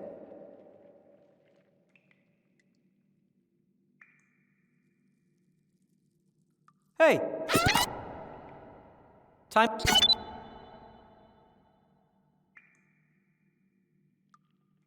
I'm sure Timmy could get that thing off, but there has to be a safe... there's a few odd... I wouldn't be surprised if there were...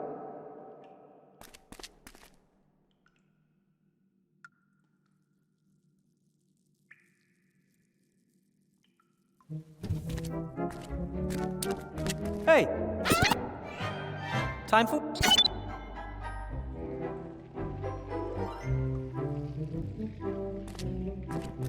The wooden board is about 4...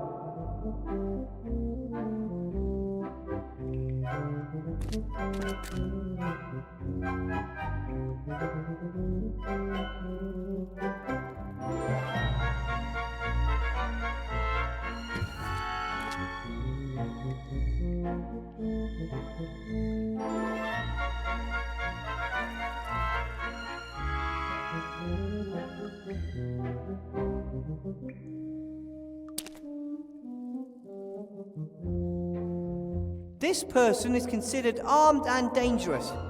Like I...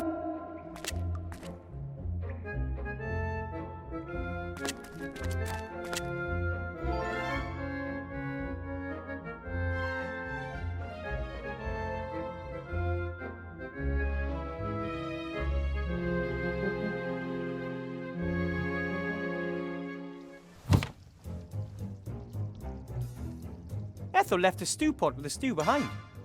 Ah, but I don't think that's a problem. A good stew can simmer for days on its own without any harm. Ethel won't need this while she's with the zombies. I'll light it from the fireplace. So, that's done.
I'll just press the candle onto the crosspiece where the missing pan used to be. So, that should hold. The scales are suspended from the stand and the candle is on one side. I have the feeling I'm on to something. That's more than enough coal to get this. I just need to get it. The bag is on one end of the rope and the stone is still on the other. This looks promising. Okay. I push a hole in the bag, sand runs out. It falls onto the scales, pushing one side down and raising the candle on the other side. That should work, but I don't think I'll try yet. I've only got one bag.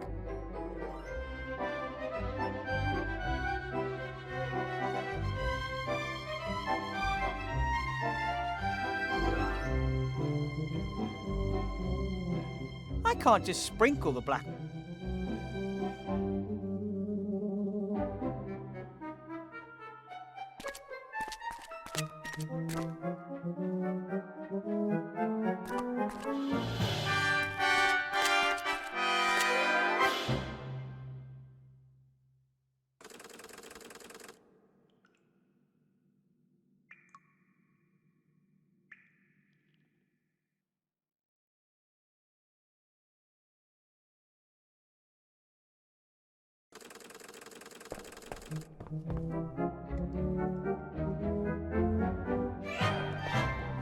Ooh, another firework.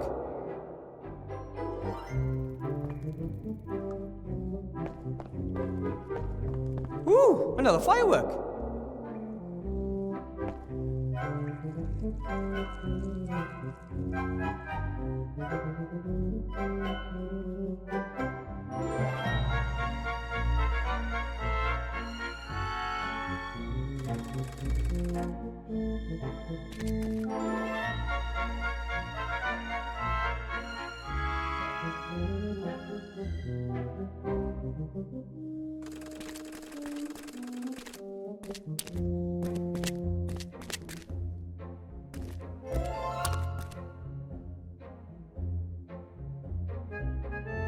I can't just sprinkle the black.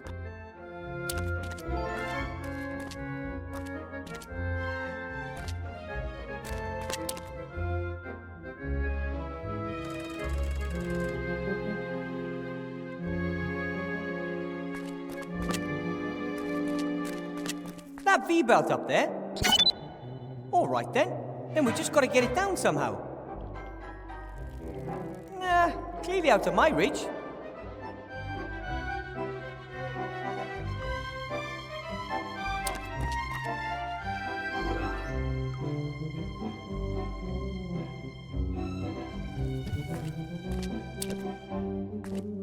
Nah, clearly out of my reach.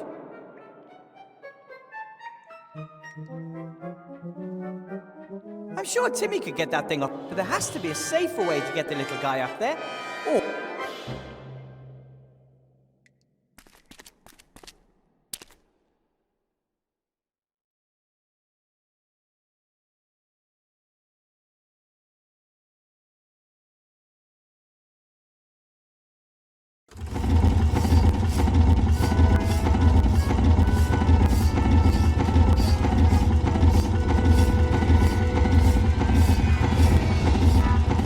just one more time.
And you two?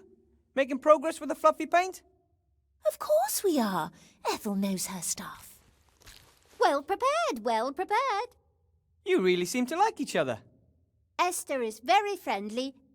Doesn't want to eat me. And Ethel doesn't want to eat me either.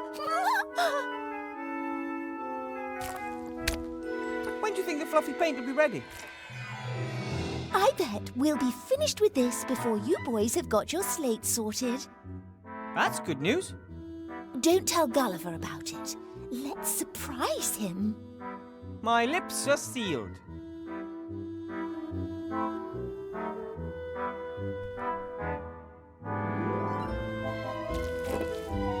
I bet it's not easy.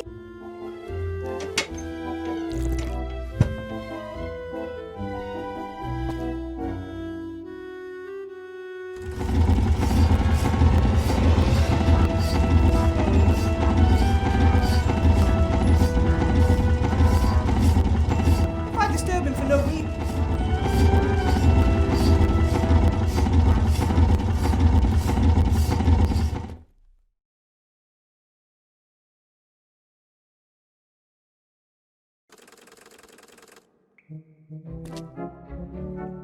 Hey, Nate! What do we need to get the constructor operating? Right! Coal for the steam engine and a strong V-belt. That's what Gulliver said. Time for what?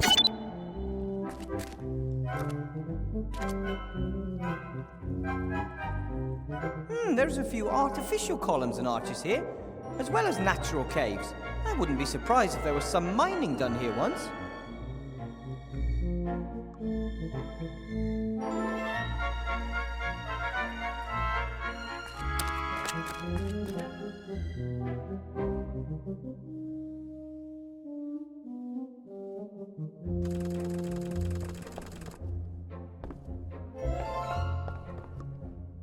The nice thing about the bell, Bill can't ignore me. If he doesn't respond, I'll wake up half the town and people will ask questions.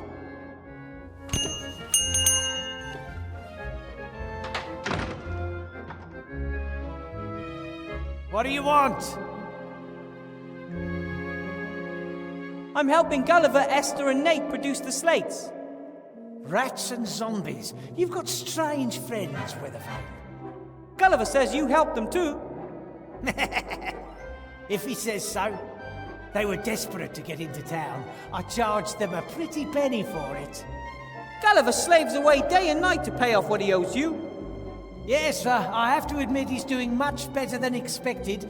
Still, I could have sold more slates if he was quicker.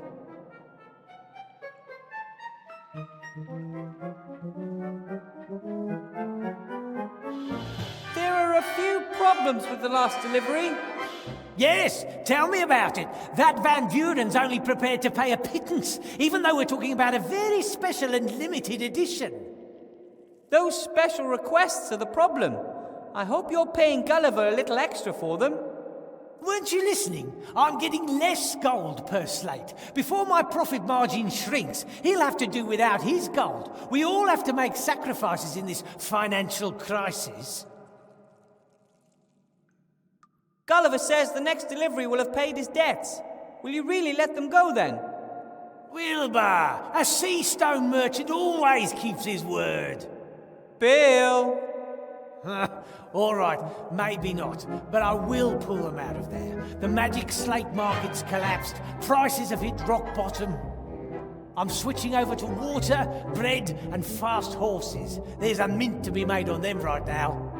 Right then, we'll get the delivery ready and you pull the zombies up. And me with them, tucked away in a bag somewhere. What did you say? Gulliver's hoping to get a better job with you once he's finished the delivery. How's he gonna do that? Does he want to live here in a little townhouse with wife and child? He's a zombie! As always, a truly informative conversation. See you later. You're welcome. I don't mind risking life and limb for our cosy little chats.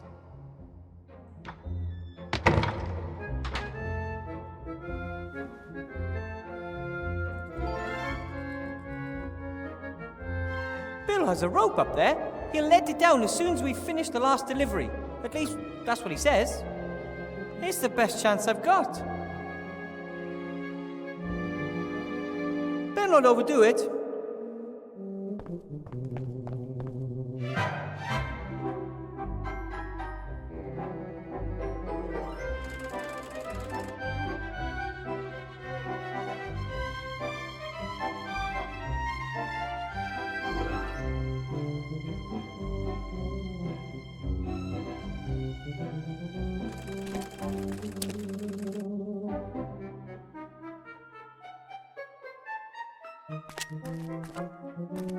The scales are suspended from the stand and the candle is on one side. I have the feeling I'm on.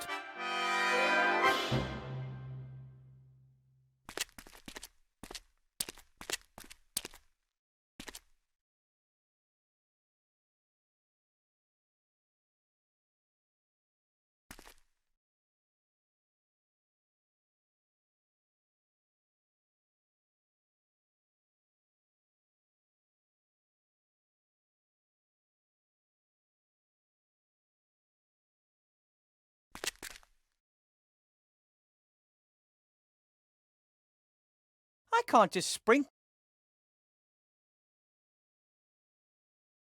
So, let's see. If I roll the gunpowder from the fireworks up in the poster, I'll have a stick of dynamite. Homemade dynamite. And it looks like I've got just the right amount of black powder. Good. That should work.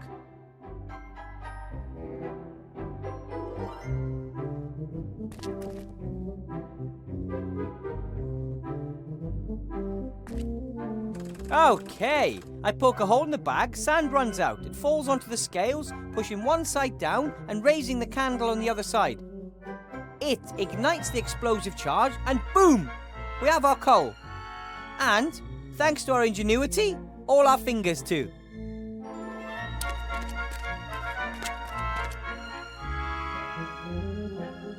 Everyone take cover! Right then, heads down, ready to fire.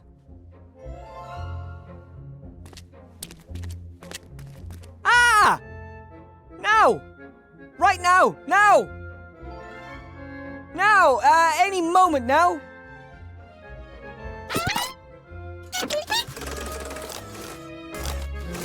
Nate! No!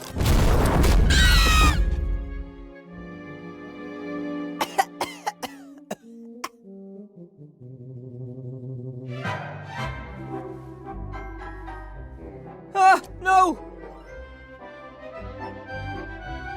Nate? Nate! Don't do this to me! We've got to do something. You have to repair him. I can't. I'm not an engineer. That doesn't matter. Help him. Wait a minute. Maybe there is a way. Grandad told me about it. The best gnomish engineers pass this technology on to their students. Do it. Now! Work! You stupid thing. Do you have a heavy wrench? That works better. Not necessary. Nothing that he can't fix himself, I'd say. We were worried, Nate. But then someone saved you. As someone who'd forgotten for a moment that he couldn't. Nate! Are you okay?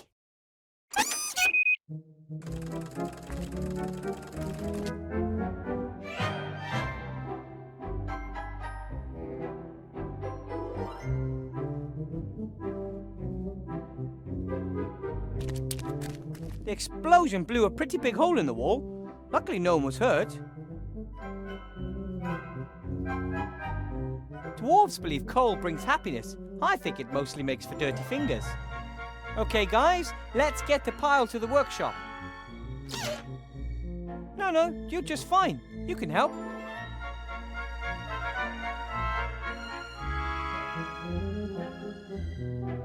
Phew! I'll never be a miner, that's for sure.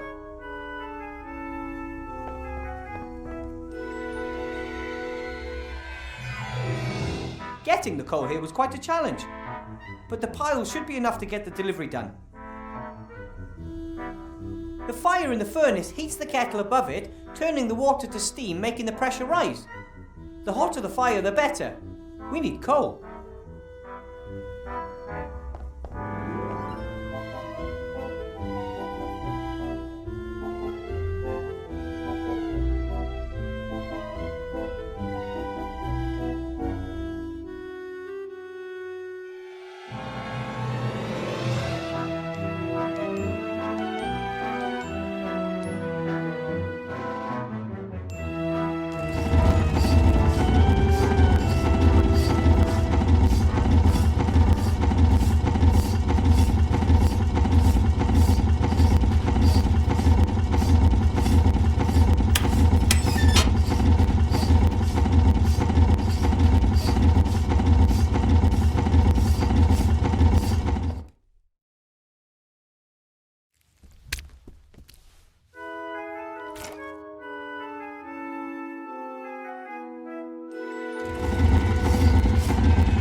Maybe someone wanted to...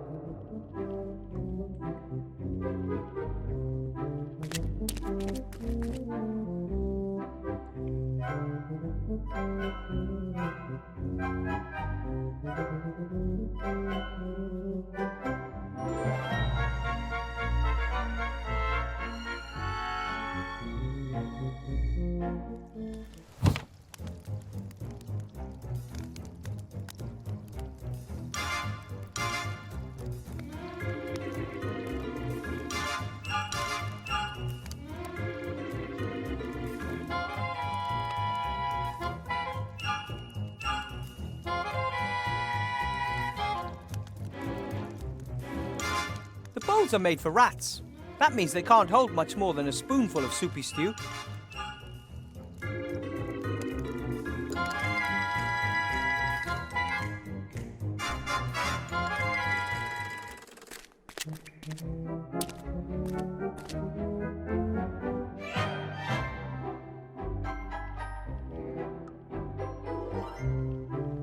The bowls are made for rats. It's even double-sided. That's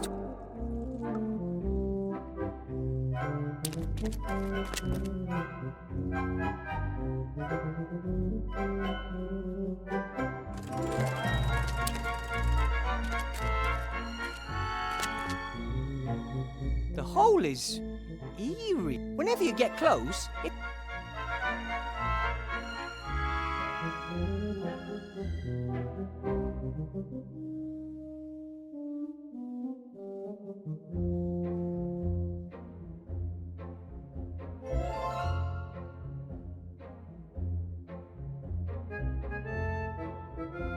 Remy will be fine. He's tough, hopefully.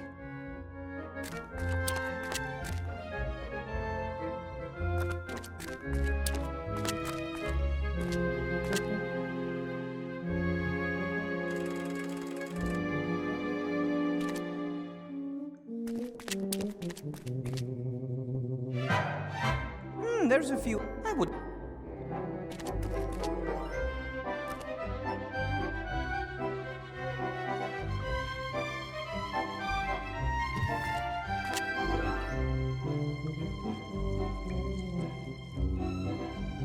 Where should I stick the tape? On the base? On the edge? I'd first have to know what I need to stick the balls to.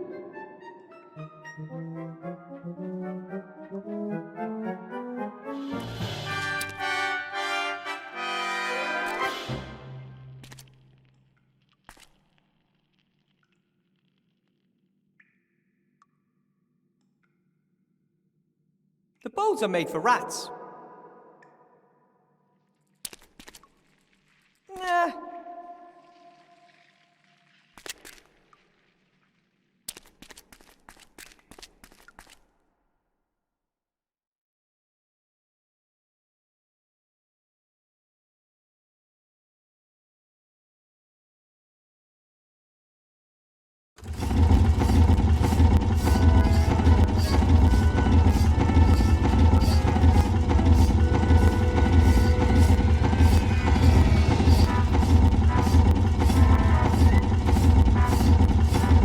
Where should I stick the tape? I'd first have to.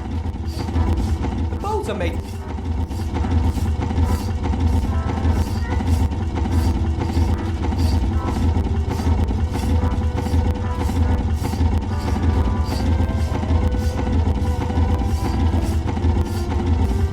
That probably isn't such a hot idea.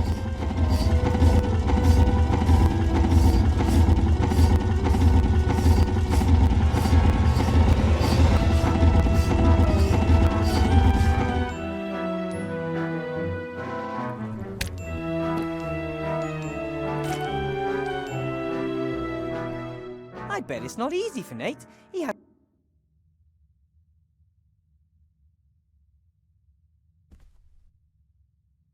I'd like you to meet someone, Esther. This is Timmy. Oh, hello. Hi. Are you the rat who knows about alchemy? No, but Timmy is helping me. Help you. How kind of you. Thank you, Timmy. The Resistance fights injustice, wherever it may be. Good, good. Carry on.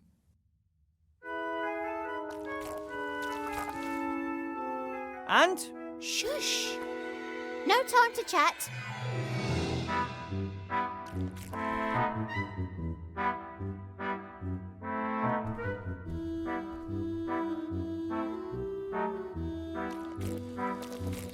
okay.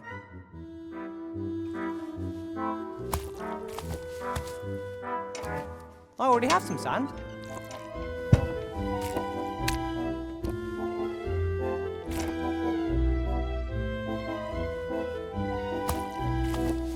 Where should I stick the tape? I'd first have to...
Where should I stick the tape?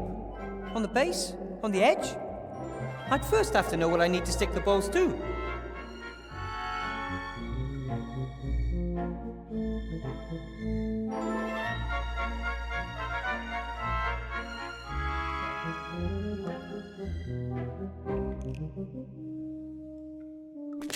The wooden board is...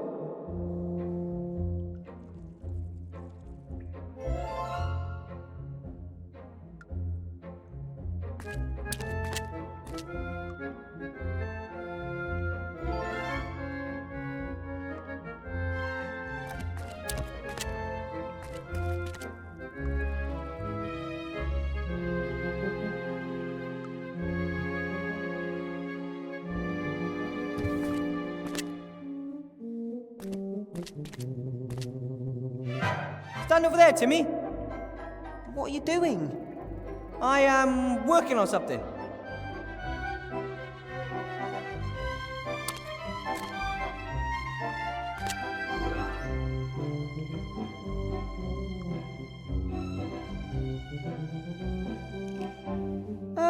What exactly are you making? Do you remember the bit about the ruler in my classroom? Of course. But what are you trying to get? That V-belt, up there. Do we really need it? Come on! Don't you want to be catapulted through the air and risk life and limb? All right. But give it a bit of vavavoom.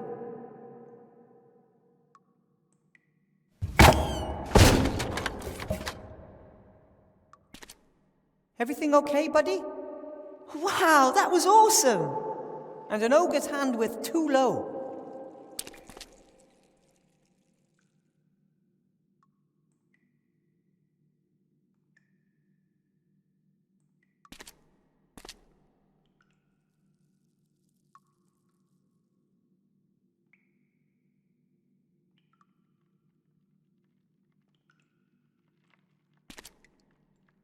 Where should I stick the tape? I'd first have to...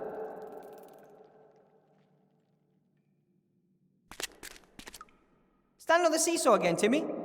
Sure.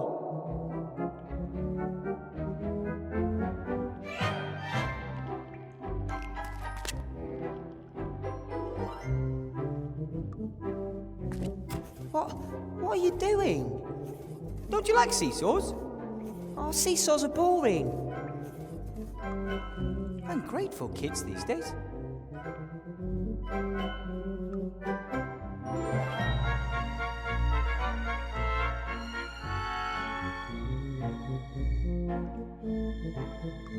Where should I stick the... I'd first...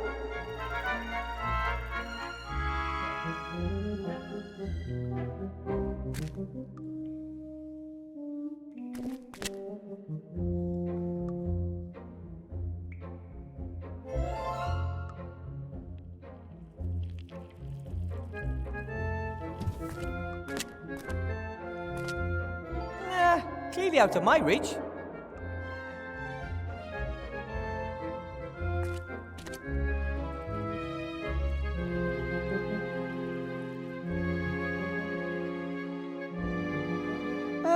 What exactly? Do you remember the... Of course. That V-belt? Come on! All right.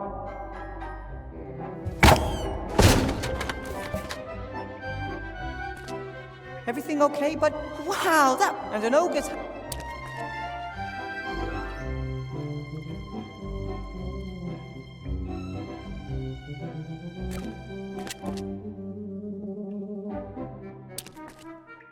Another round?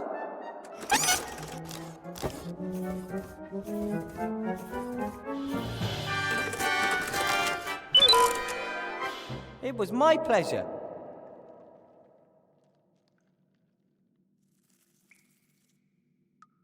Another round?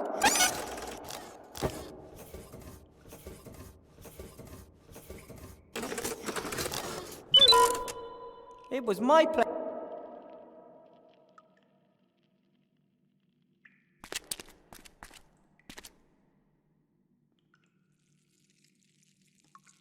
I'm sure Timmy could, but there has to be a safer way to get the little guy up there, or a more spectacular one. Either would work.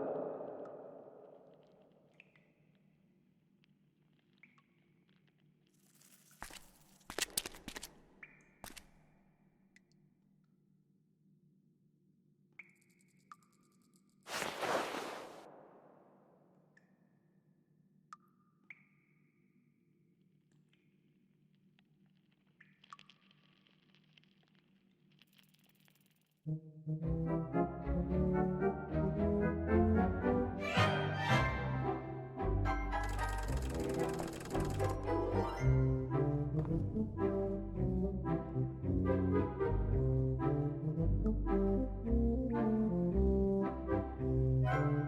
all over.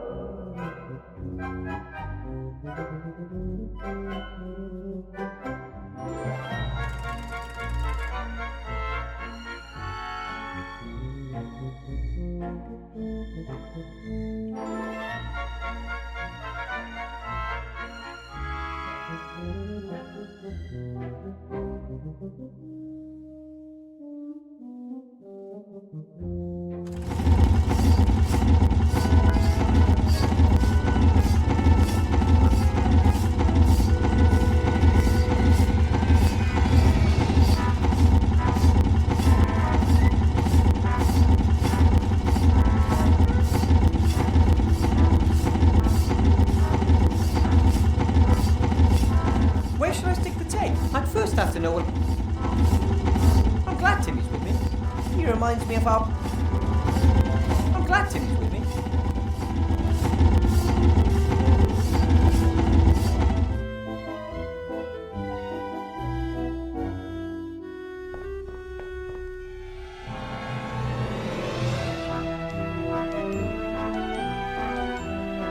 Where should I stick the tape? I'd first have to know what I...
Soup bowl is filled almost to the brim with fine sand.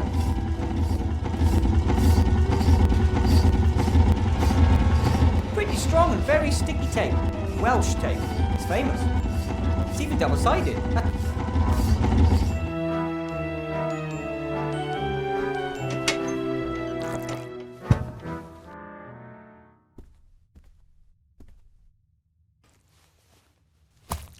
I already have some sand.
Where should I stick the tape? I'd first have to know what... The bowls are made for rat...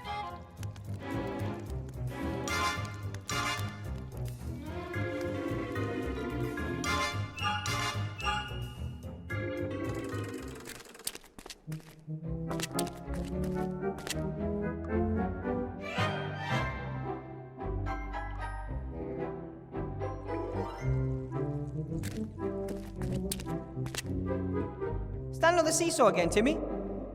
Sure.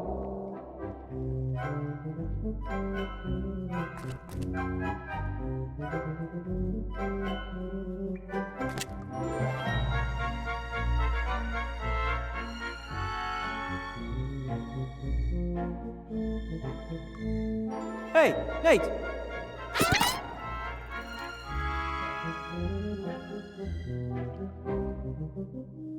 Are you okay? You scared me the way you didn't move after flying through the air like that.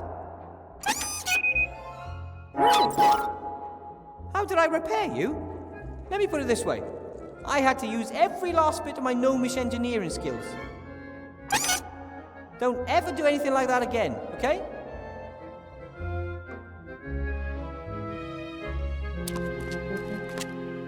Nate, can you come over for a minute? I need some extra weight. Trust me. Oof, that should do it. Ready, Timmy? More power! Woo woo woo! That's it. Ah! Thanks. Haha! We make a good team. Yippee!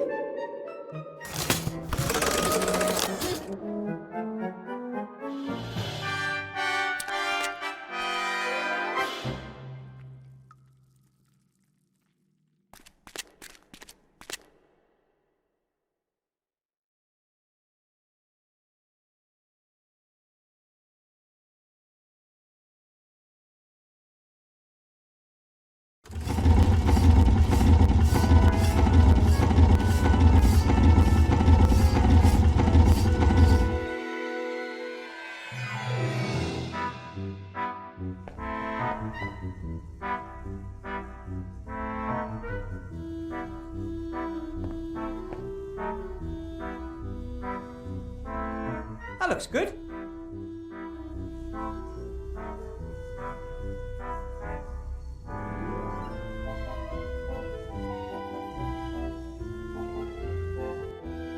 That's that. Now everything should work.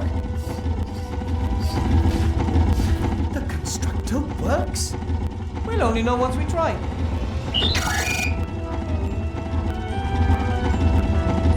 Come on then. All hands on board. Let's get this thing up to speed.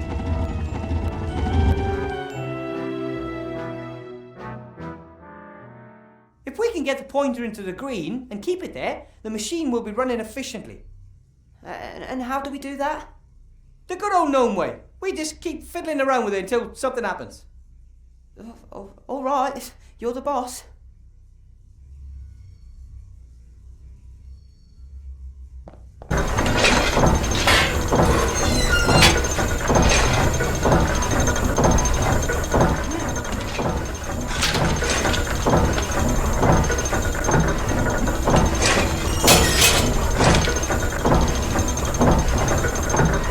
Nate, the levers.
George, I think we've got it.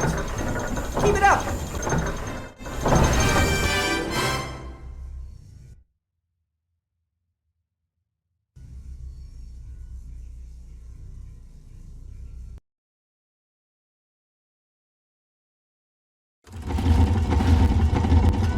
It's beyond our wildest dreams.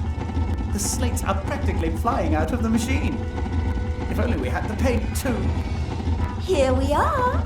Fluffy pink paint, as requested. What's that? That's Ethel. She's been helping me. But isn't that... Yes, and she's my friend. Now, clear a space there. We have to paint the tablets fluffy. Yes, Buttercup.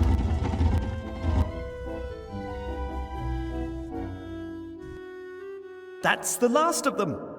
And that means the way to the town is open for business. Clean air, the wide sky, and Timmy's already gone ahead to organise a few chocolates as a welcome gift. We wouldn't have managed without you, Wilbur.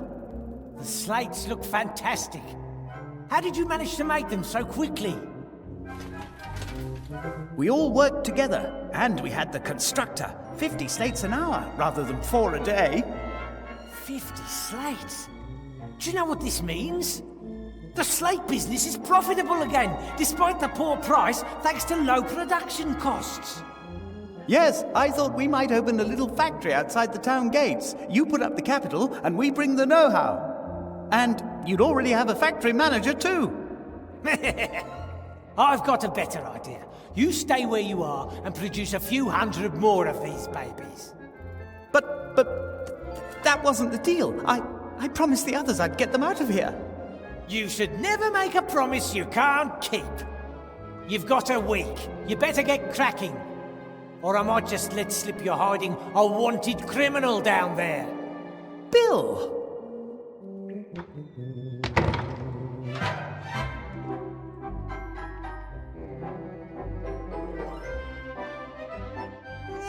It would have been better not to have mentioned the constructor until we're all up top.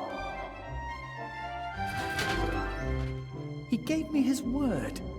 How can someone so rich and successful be so dishonest? People are weird when it comes to gold. What are we going to do?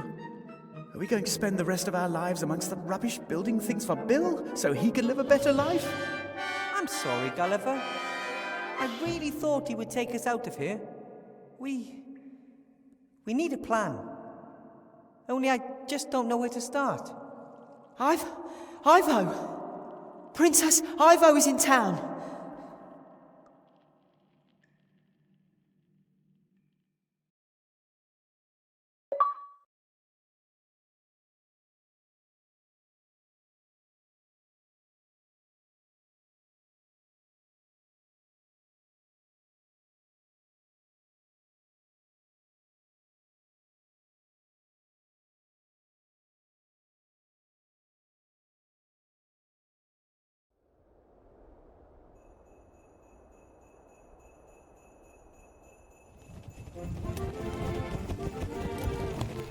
What the hell are you? Whatever you are, you'd better make like a tree and get out of here.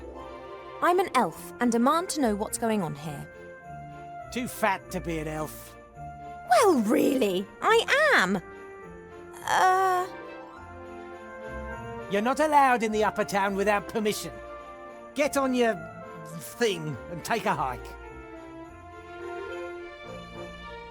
I'm Ivadora, Princess of the Woodland Realm, and I demand to be taken to the Archmage this instant. The Archmage is dead, murdered by that Weathervane fella. That's idiotic.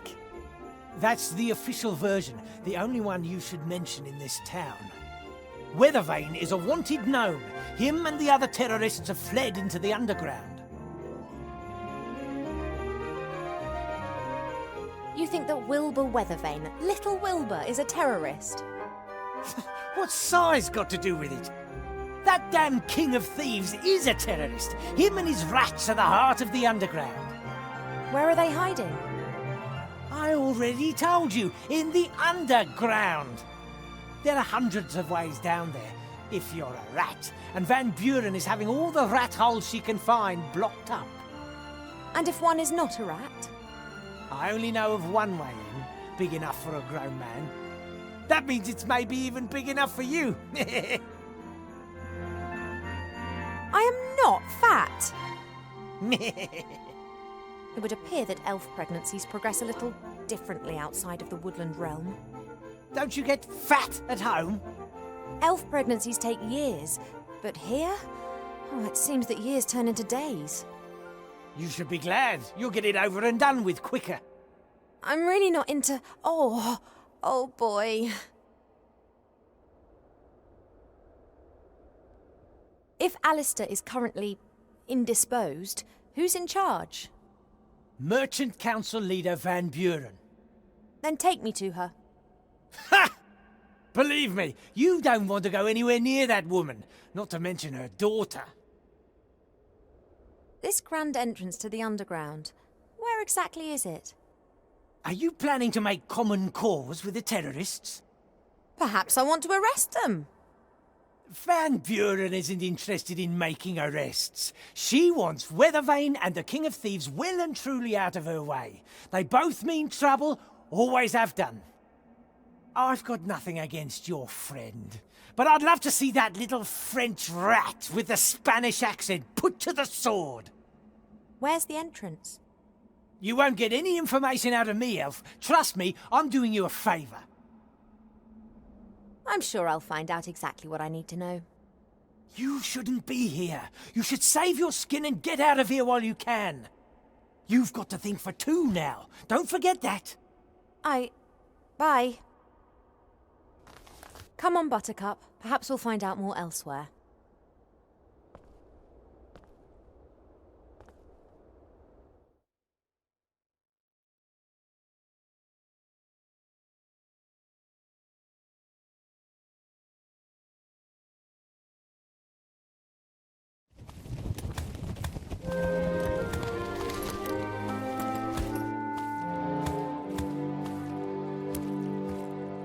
What the hell?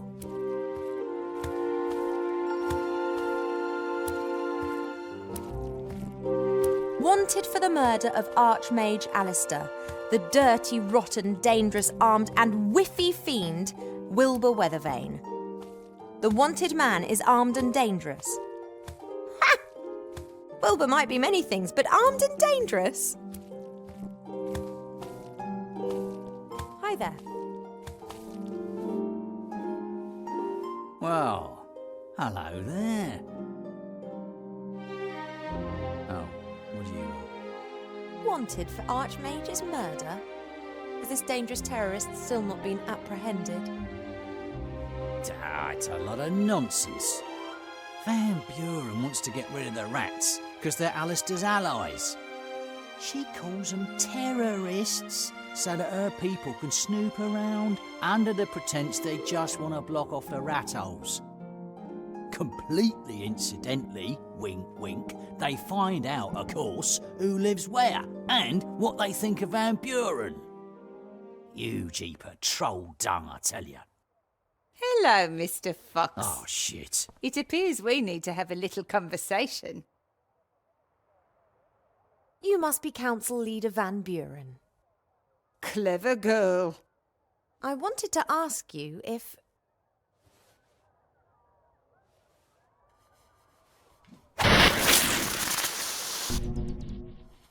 What's all this? Oh. You should take care of what you say, Mr. Fox. Think of the children. Come along, sweetie. Oh, Mama, look! I made him! Isn't he sweet? Oh, well done, darling. That old Jenkins will have learnt his lesson good and proper now. I want him!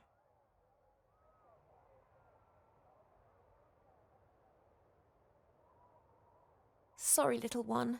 Buttercup belongs to me. The elf is right, sweetie. The hippogriff doesn't belong to us.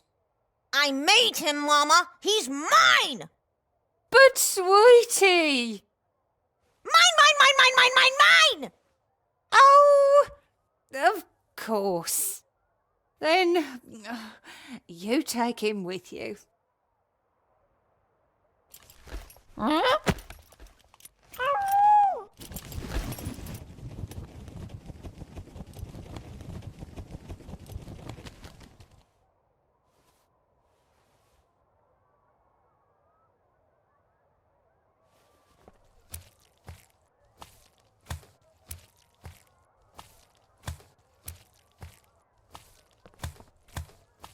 I didn't see them. Sorry. It wasn't your fault. It was my f***ing carelessness. Ow. The daughter of the council leader. She's responsible for all these transformations, right? Oh. How is that possible? Normally magic fades after a while. Where's she getting her power from? Can you tell me anything about the murder of the Archmage? Yeah. Was there actually any murder at all? I mean, is he really dead? Wilbur and the rats would never have harmed him. They're being made into scapegoats? Assuming the Archmage is still alive, Van Buren would have kept him close by, wouldn't she? In the Mage Tower? In the school? Right, that's where I'm heading next then. Van Buren can't have gained power by legitimate methods. These lovely things around my head stop me from saying certain things. Like swearing? Ha! Oh, apparently, yes. Sybil Van Buren's power without anyone to do so. Censorship! That's what it is. Do you know what the worst thing about censorship is? I understand.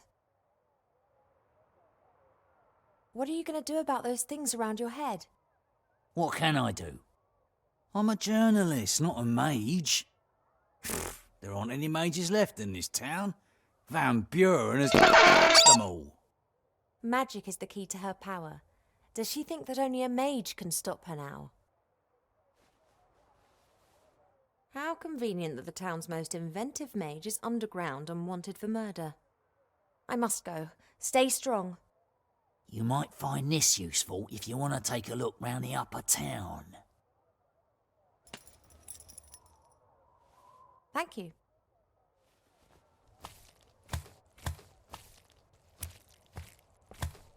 That's unusual. We have pretty much every known plant species in the Elf Burrow. But this, what is it? Smiling flowers? That's magic, not nature.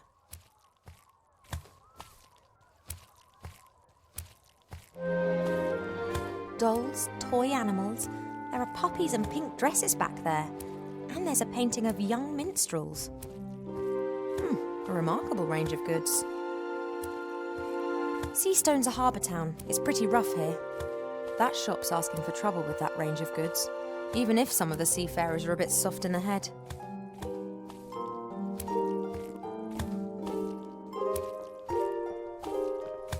Candy floss, ice cream, chocolate, sweets. Maybe dentists are behind all this.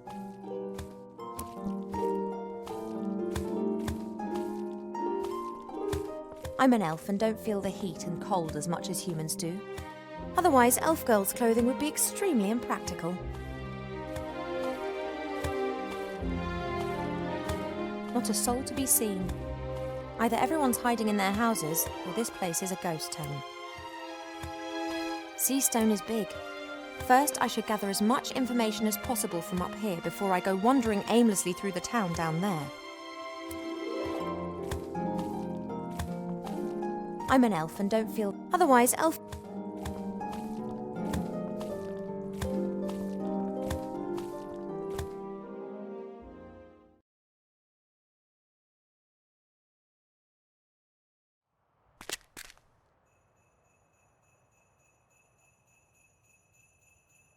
In the past, I'd have climbed up there easily. Right now, though, I'd rather put my feet up for an hour or two. No, Ivo, you must not allow this little problem to distract you. A merchant stall. Maybe it belongs to one of those delightful fellows up there on the wall. He appears to still be selling normal things. Presumably it's just a question of time before he'll also be offering pandas and bubble tea.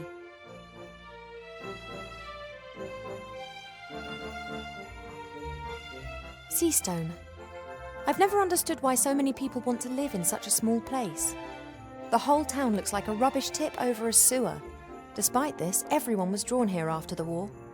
Seastone stood for freedom, the wide world, success.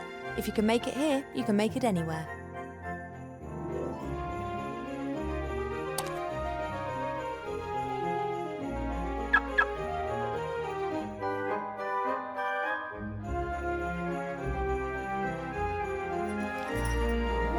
Stop! Papers, please.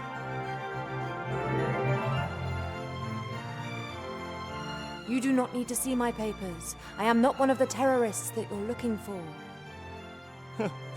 You're trying to do some kind of elven magic, aren't you? No, I'm just not a terrorist. I'm Princess Ivo of the Woodland Realm. Ah, Princess Ivo. I didn't recognise you. You look so different.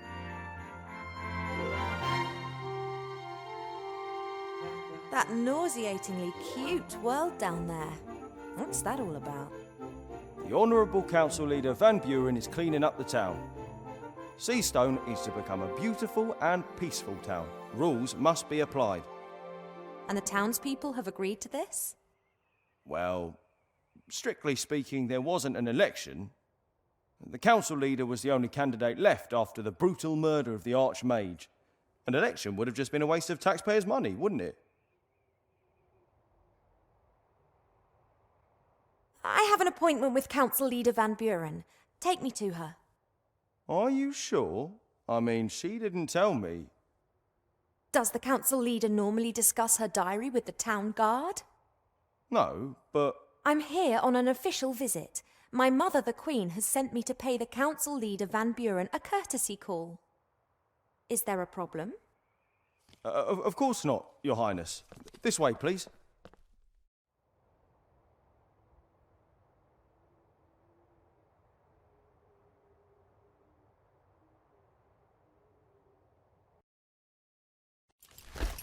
Thank you. That'll be all. But... Council Leader Van Buren. What now? Oh, you. Why are you bringing the elf in here, Shieldhand? The elf is Princess Ivo of the Woodland Realm.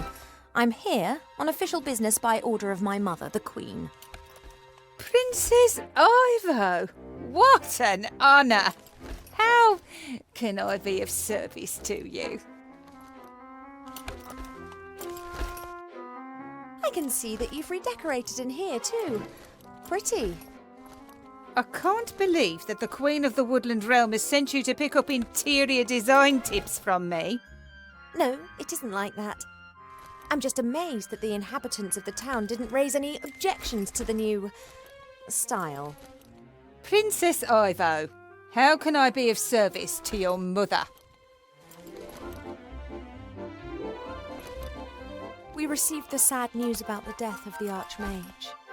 Yes, terrible business. Almost unbelievable. A powerful mage like Alistair simply murdered, just like that. The rats and that Weathervane, they tricked him, my dear. But don't you worry, we're hunting them down. We're having every rat hole in the town sealed up. I know Wilbur Weathervane and Remy Dumas. We're friends. What are you saying? Friends? With terrorists?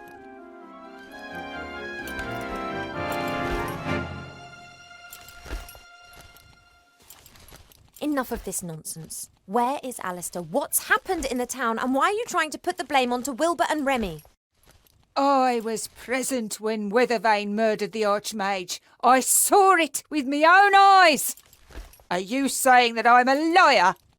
I'm the Queen's daughter on a diplomatic mission and I'm trying to make an assessment of the situation.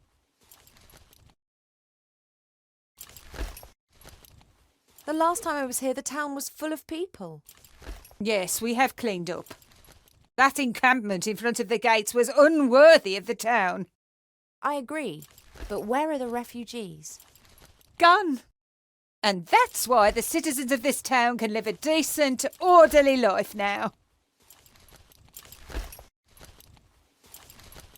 A decent, orderly life according to your standards?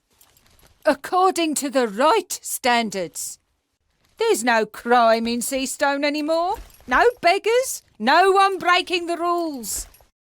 How can I leave the rest of the world to remain in a state of chaos, disorder and brutality? You can't impose your ideas onto all humankind. They have to follow you of their own free will, or not, as the case may be. That was how things used to be done, but now there are ways and means of ruling more efficiently. Do you know how difficult it is to get hold of a fully trained hippogriff? It cost me a pot of gold. I will happily supply you with an IOU. Is that all? If that's your attitude, then I've heard enough. Goodbye. Wait! You're not about to go and fetch a certain artefact, are you, by any chance? Even if I knew where the artefact of divine fate was, I wouldn't use it. Oh, Alistair's girl. But you must see that I can't take any risks. Shield hand, put her in jail. What? But Lady Van Buren, she's an envoy of the Queen and her daughter.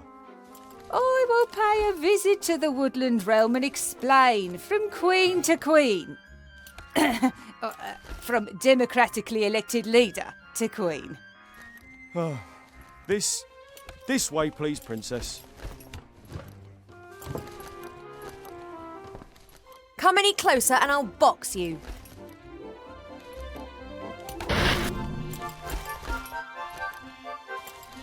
What a lovely dice. Did you make it? Yes, I can make anything. Really? And you think of all these lovely things by yourself? Uh-huh, a few are in my book too. Oh, the Frog King. Ah, that story was always a favourite of mine. Mine too. Here, have a nice play with your dice. The Frog King, eh? Get her out of here! Please, come with me. At least you'll be safe in jail.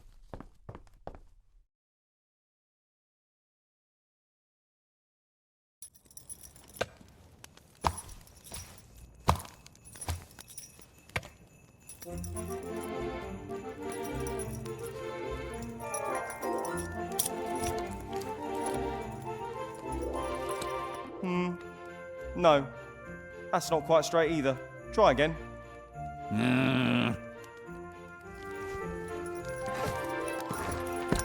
The pregnant princess of the woodland realm, in jail. Luckily, the reporter's got problems of his own to deal with right now.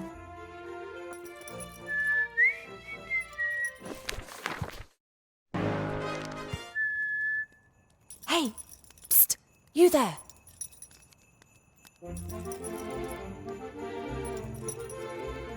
Do you know a rat called Remy de Dumas? You're Ivo, aren't you? Do we know one another? I followed Uncle Remy and hid while you were having all those banquets and receptions. You were there, and Wilbur, Captain Knight, and the Critter, and Archmage Alistair. It was all very festive. Can you fetch Wilbur or Remy so they can rescue me? I can rescue you. I'm in the Resistance.